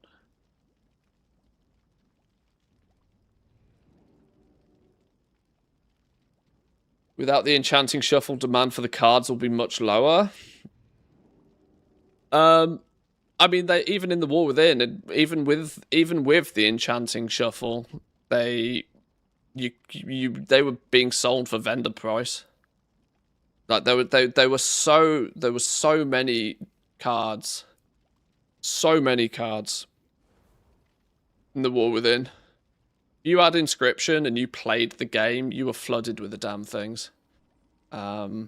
Which basically meant every single scribe in the game just couldn't move for Darkmoon. They were way too frequent.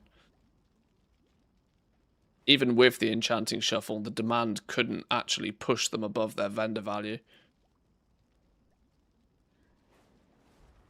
Now, enchanters are still probably going to want to do the same, though. Because enchanter, like, it will still be enchanting's best way to quote-unquote catch up. They still have the absolute best catch-up system, the fact that they can just come along and disenchant something. Yeah, these basic trinkets will... will still be disenchant fodder. Although they're still broken. It still combines to a level 28 BOE. So they haven't fixed that either.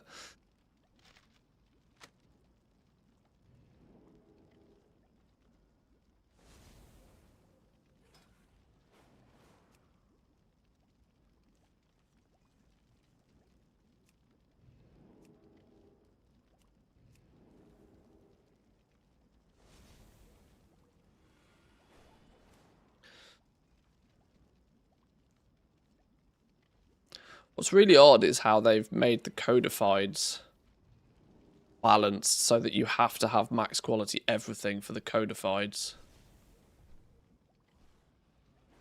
You have to use high quality Azroot, you have to use high quality soul ciphers, and then moats, and then have all of the skill points in the right place. It's like if they were deliberately trying to make Inscription super duper mega easy so it synergizes with engineering or something. You would have made these probably really easy as well. Refined piece of a Ratha's spear. Sure. A Ratha's spear is the wrong expansion.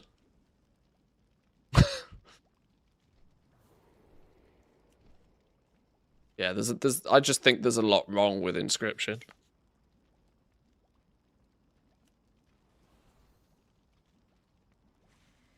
The codifieds go into... You need a whole bunch of them to make the actual proper endgame crafted trinkets. So there's a lot of reliance on these actually being wanted.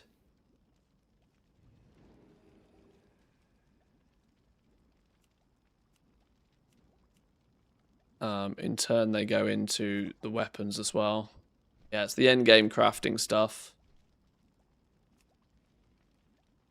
Endgame crafting. There's the bow as well, by the way, so good for hunters.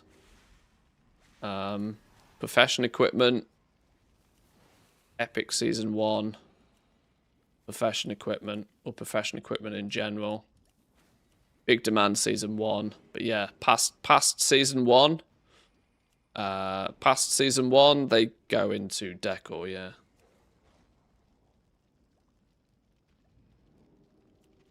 And they go into basically all the decor. Your Azerroot is, codified Azerroot is your decor reagent, really, by the looks of things here. But the fact that decor is the permanent drip feed, there's no need for it to be high quality in the first place. The only need for any of this to be high quality is in these 4 trinkets and 4 weapons, really. Oh, I suppose the profession gear as well, but that'll be a Season 1 one-time purchase kind of thing. Good for Season 1, but it'll die a death Season 2.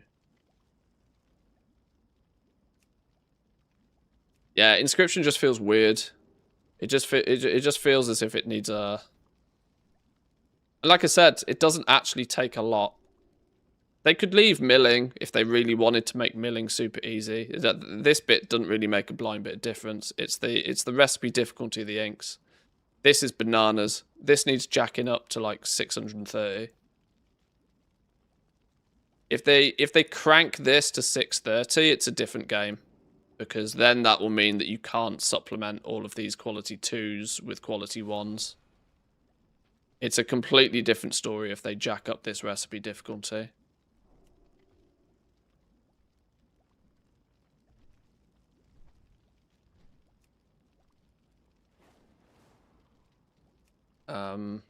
There seems to be no room for substituting anything in this, even though you can surpass the skill by quite far. You can't, you can't substitute anything out because then it drops you below guaranteeing. So even though this looks kind of broken, it doesn't actually matter. Go season 1, tools, reset, season 2, go gear. Yeah. Yeah. It still makes Inscription oddly very, it makes Inscription very focused on work orders. Your missive markets are not going to be worth anything, really. If it stays the way it is, missive markets are going to be worth nothing because there's not going to be any real significant cost to these high quality inks. If there's no, if normal and high quality inks end up being quite close in price because high quality inks are too easy to make, then there's no room for like concentration in any of this either.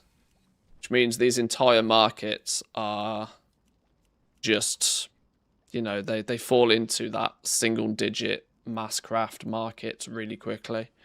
That isn't very interesting. Vantus runes have the same problem, that they just don't take any materials to make. And you can, with no, you can, I reckon, okay, there's not quite enough there to use quality 1 soul ciphers. You're still going to need high quality soul ciphers.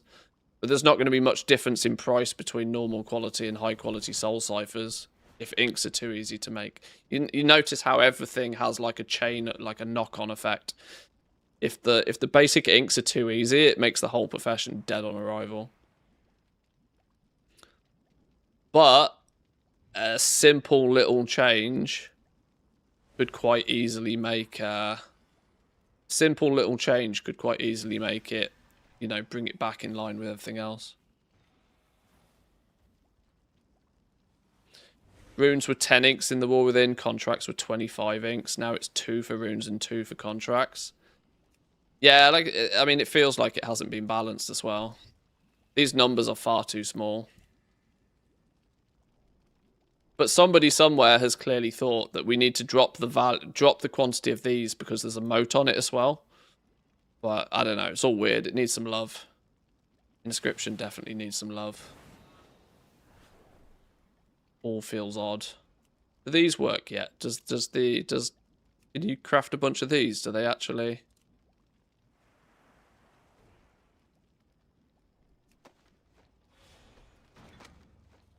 Oh, these work now at least. Flippin' hell, look at the multi-craft on those. Plus 5 multi-craft. Instantly 5 weeks worth of knowledge points. Yoink. Haven't even got the multi-craft tool on.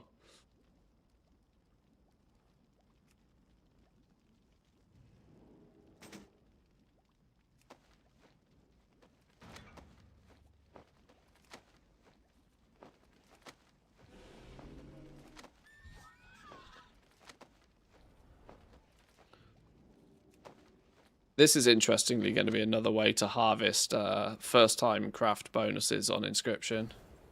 The funny thing is that, like, the more I look at these professions, like, knowledge points are mattering so little this expansion.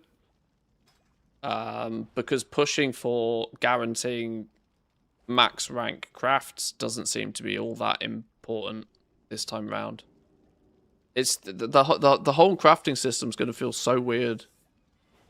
It's going to feel really odd.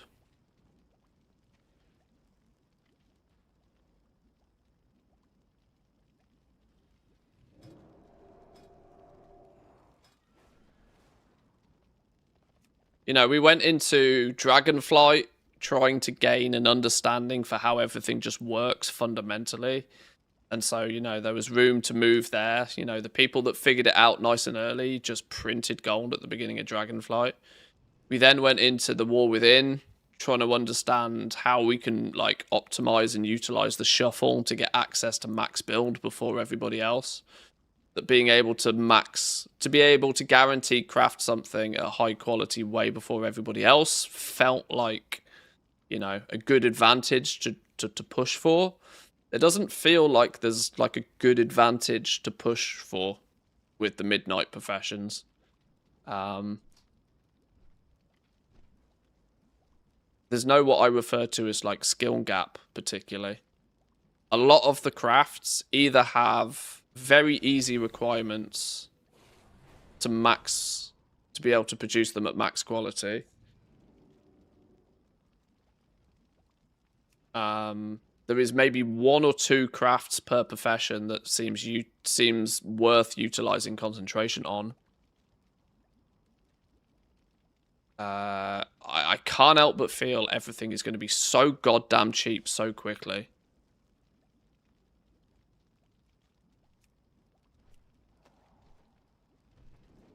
I think prices are going to get smushed so hard, so fast.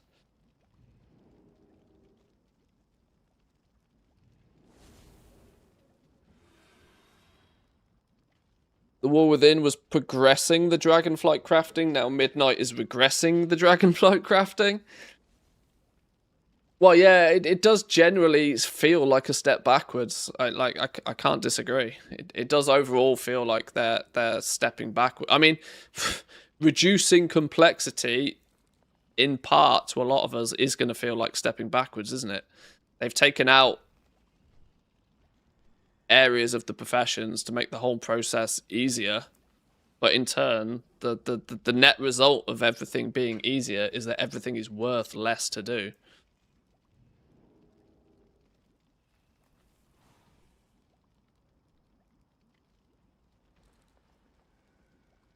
Everything will be cheap. I was talking how 10k gold will have more value. Well, yeah, I mean, if everything ends up being really cheap, then what's that going to do to the token? What's that going to do to the token? When your 1 single token's worth of gold goes so much further, when it buys you, potentially ends up being able to buy you so much more. Are we going to go back to like 5,000 gold an hour herbing and mining, but then all of your enchants and potions and everything end up being super duper mega cheap?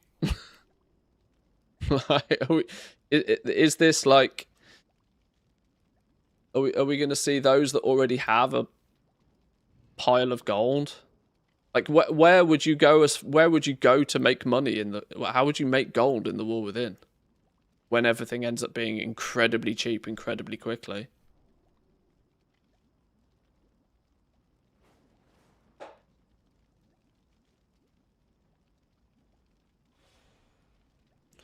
Means if you're sat on a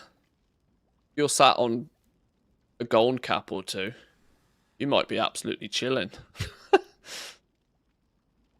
The difficulty is the rest of the game won't follow the same pattern. That's the problem. That theory is lovely, but the rest of the game will not follow the same pattern, which will actually ultimately mean that everything in crafting is super duper mega cheap, and it just basically means that crafting won't have much life to it.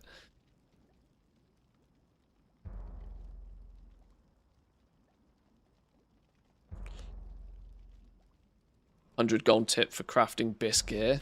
Lol. We get the item level squish. Will we get less gold from trash, vendoring, and quests? Probably. Yep. Probably. You won't be getting 150 gold from vendoring a a random unnecessary catch-up perp, you'll be getting like 30, 40 gold. Maybe it's the great plan. Maybe it's the great plan. Nerf the shit out of everything in terms of value. Make everything way too easy to be able to produce. Make an hour's worth of farming, though, worth, like, a lot less. I'll happily sit on tens of millions of gold.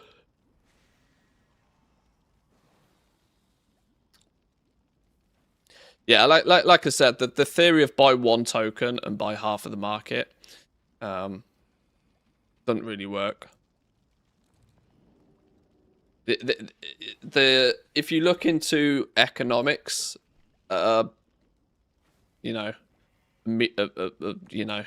slightly above average level, you'll notice that deflation doesn't do anything positive.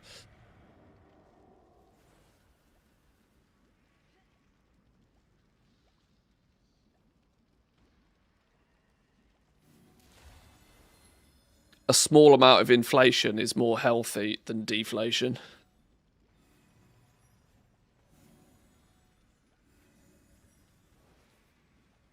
Deflation will cause, a greater gap between those that have gold and those that don't have gold. And that brings along with it the fact that those that have gold will still be able to buy all of the rare things and the expensive things. But then it will also mean that the token price actually has the potential to go up, because those that have the gold will be the ones buying the tokens. But if everybody else, if those people then, who's going to need to buy gold when everything is much cheaper? The wheels stop moving. And when the wheels stop moving, it all crunches to a halt. This is Blizzard have been very, very good over the last 10 years at like making sure the market slowly, trickles up and doesn't get too out of control. They've had a couple of blips, but pretty much every expansion has created a level of inflation that is acceptable and natural. This is why Blizzard are so heavily focused on making sure that like raw gold farming just doesn't exist, because that's the one thing that they can't really control. If bots can just go out there and 24/7 raw gold farm and just produce billions of gold, that then gets sold to a bunch of players that launder it through the rest of the economy. It has, long tail inflation effects. I'd be really interested. Now, I know I'm not the kind of content creator that would ever do interviews with Blizzard devs particularly. There's no point me sitting down and doing an interview with Ian, because he's not going to be able to say or tell me anything that's of any interest. Who I would really want to speak to at Blizzard are the people who are the smart sons of bitches that balance all of this shit. I can sit here and I can play on the beta and I can point out what's wrong and what's broken, but there are some very clever people who are in control of this to make sure that it maintains an economy that lasts. And Blizzard's been able to make the economy in the game last for 20 years at this point. Most games can't do that. Most games that try to have any form of in-game economy see rampant inflation and the entire system just fall flat. WoW's managed to keep it relatively balanced for 2 decades, which is crazy.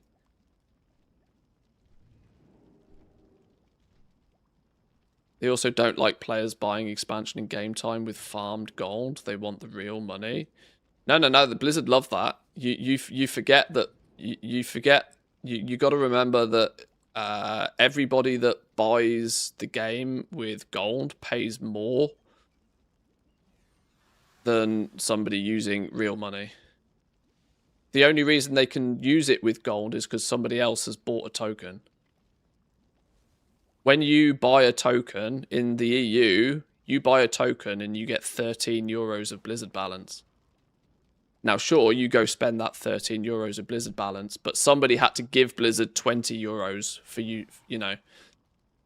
Somebody gives Blizzard 20 euros, they give us 13 euros. That means we can spend 13 euros with them, but that still means Blizzard's pocketed 7 euros. Blizzard absolutely love it when people use gold.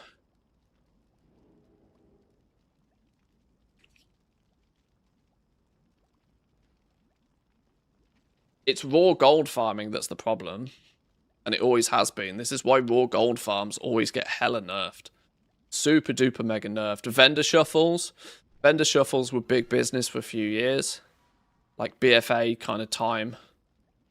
BFA time, vendor shuffles were like big. There was a huge bot problem with materials. Huge surplus of materials that was hitting floor prices, but those floor prices existed because people could buy all of those mats, AFK craft with them, and then sell them to a vendor for a profit. All of that gold that came from the vendor was just pure inflation. So surprise, surprise, they nuked all vendor shuffles as a economy management tool. A lot of new MMOs died because of bad economic management. Yeah, lots of games get it very, very wrong. I mean, even Blizzard have got it very, very wrong in the past. I know it's not an MMO, but look at the old Diablo games. Look at most Diablo games. Any sort of like currency in a Diablo game just explodes out of control to the point where it's not worth anything.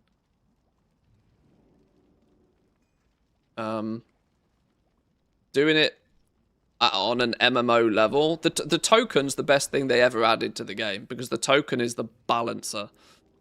If gold becomes a little bit too easy to get, less people feel the need to buy tokens, but people's gold goes further.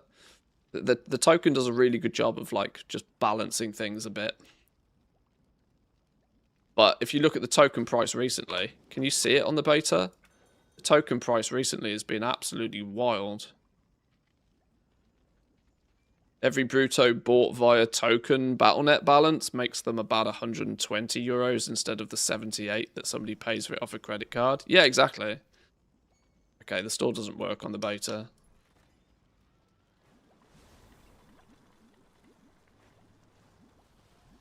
Does this mean we're cooked in midnight? No, not really. Not really.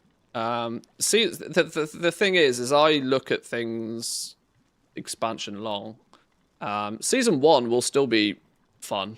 Like, there'll still be plenty of gold to be made in Season 1. It's just Season 2 and Season 3 that will suffer. Season 1 will still be crazy busy because you have one significant feature, and that is that 9 out of 10 people don't want to be doing any goal making in Season 1. If you look at the player base as a whole, most people, they want to go level characters, they want to go run dungeons, they want to go do all of the new world quests, they want to level the new reps, they want to take down the new raid. They genuinely want to do basically anything that isn't goal making. It means those that are willing to fly around, ignore all of the new shiny things, and pick up herbs, get to charge a premium to do it. It does really feel like it could be a farming expansion, though. Dragonflight was a bit of a farming expansion. There was a few anomalies. You know, what were they called? Dracothists turned up halfway through. Obviously, Elemental Lariat caused things like jewel crafting to have quite a good season. But for the most part, Dragonflight was just a very good gathering and farming expansion overall. The War Within has been more focused on crafting because we've had things like Thaumaturgy that has basically meant that there is always some value to be obtained from crafting, even though the margins are very, very, very skinny. And of course we had concentration. But the way it looks to me so far, it looks like there's going to be way less emphasis or value in crafting. And you'll just go out there farming. Not to mention, we've just had decor, which is like the definitive go out there and farm and make gold system. I'm still pretty big on that. I think decor is going to be what carries gold makers. Those that have spent some time already figuring out how to farm up lumber effectively, who have already leveled their professions and got all the legwork done, will basically be able to pick it, log on, pick an expansion, farm some lumber for an hour, and then send it over to the bank character, who will every day relist 240 pieces of decor and open 50,000 gold every day. And it will just be a real simple, 50,000 gold an hour all day long kind of system for those that do all 3 steps of the process and do it well.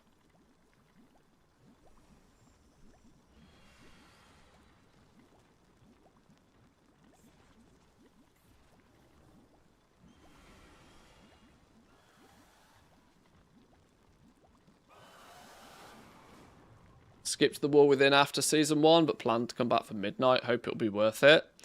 Yeah, season one's always a blast. Season 1's always a blast. Because absolutely everything is brand spanking new, and everybody starts again from zero. That hard reset of everybody starting from zero again is what makes season 1 fun.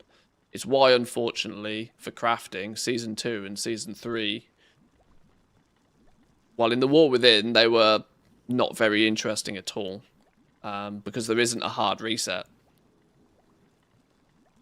It means those that gained an advantage and quote unquote completed it in season 1, everybody was on the exact same level and nobody had anywhere to go. The great normalization. When everybody has the ability to do exactly the same thing, how do you stand out? There isn't any room, there isn't any way to stand out.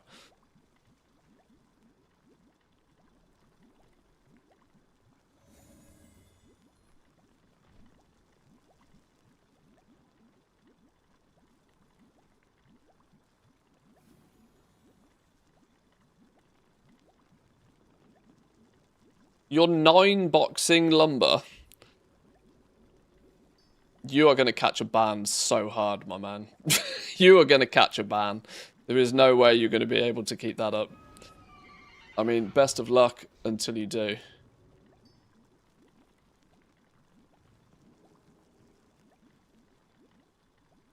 How in the world are you 9-boxing it? You've got to be. You've got to be in flipping 2 battle nets, double flipping jellyfish.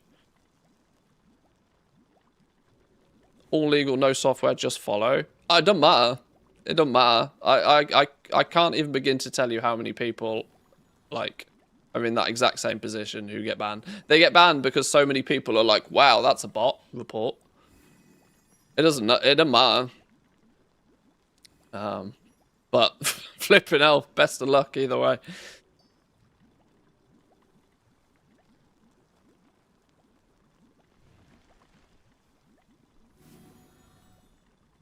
Jellyfish isn't worth for farming. You still dismount on the nodes.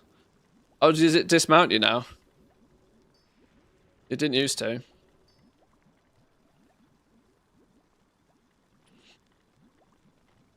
$13K lumber with the 1 single account.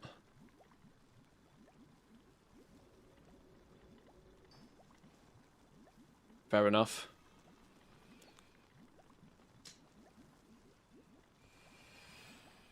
If it dismounts you, it's not that much of an advantage, other than at least when you're flying around, you don't look like a train of druids, you know?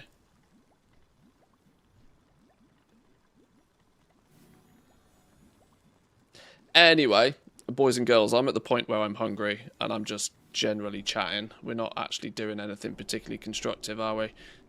What we did manage to do, though, is even though this build has brought basically nothing with it, it has done a good job to at least refresh the memory of what's going on. I'll go through alchemy, engineering, and blacksmithing. They're the 3 main crafting professions we didn't get to today. I'll go through those either tomorrow. Is it Thursday today? Thursday. We'll go through those. Either I'll go through those myself later today, or we'll go through those on stream tomorrow. The reality is that there isn't anything particularly new to look at from this build, but it is still good to like go through and break things down and see what's working and see what's not. I do wonder just how long it's going to have to be until I start making some video content on this, of which I'm going to have to really try hard to keep it positive. I can talk a little bit more honestly to you guys on stream, because I hope that you lot don't mind too much, but the short form video content is going to be tough to keep positive. Since it's very hard when doing a comparison from the wall within to say it's anything other than a step backwards. How do you spin a step backwards in a positive frame of, like, you know, how do you make that positive? Oh, it's better that it won't. It's better that we'll all make less gold. I don't know. We'll see. I'll figure something out. But boys and girls, have yourselves a wonderful rest of the day. We'll be back tomorrow. We'll poke around. We'll play around a little bit more. We might actually end up on the beta spending more time on the actual leveling realms. We still have loads of profession treasures to find, by the way. If anybody is out on the beta, please, please, please make sure you're playing on characters that have professions and keep your eyes open for profession treasures. We are still missing loads of them. You can DM me them if you find them, or whatever. There is channels in the Discord now. Hang on, make sure this isn't doxing anything. The Midnight Guides and Info section for the professions now has all of the known knowledge point treasures. I was doing this a little bit on stream yesterday. I think I finished them all. Some of the professions are finished, but there are some, like jewel crafting, where we're still missing the location of loads of them.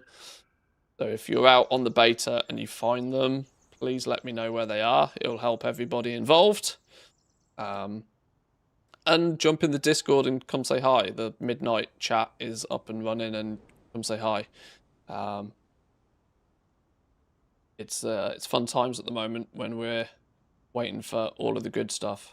But yeah, boys and girls, I'm rambling. Have a wonderful rest of your day. I will see you all tomorrow. Peace.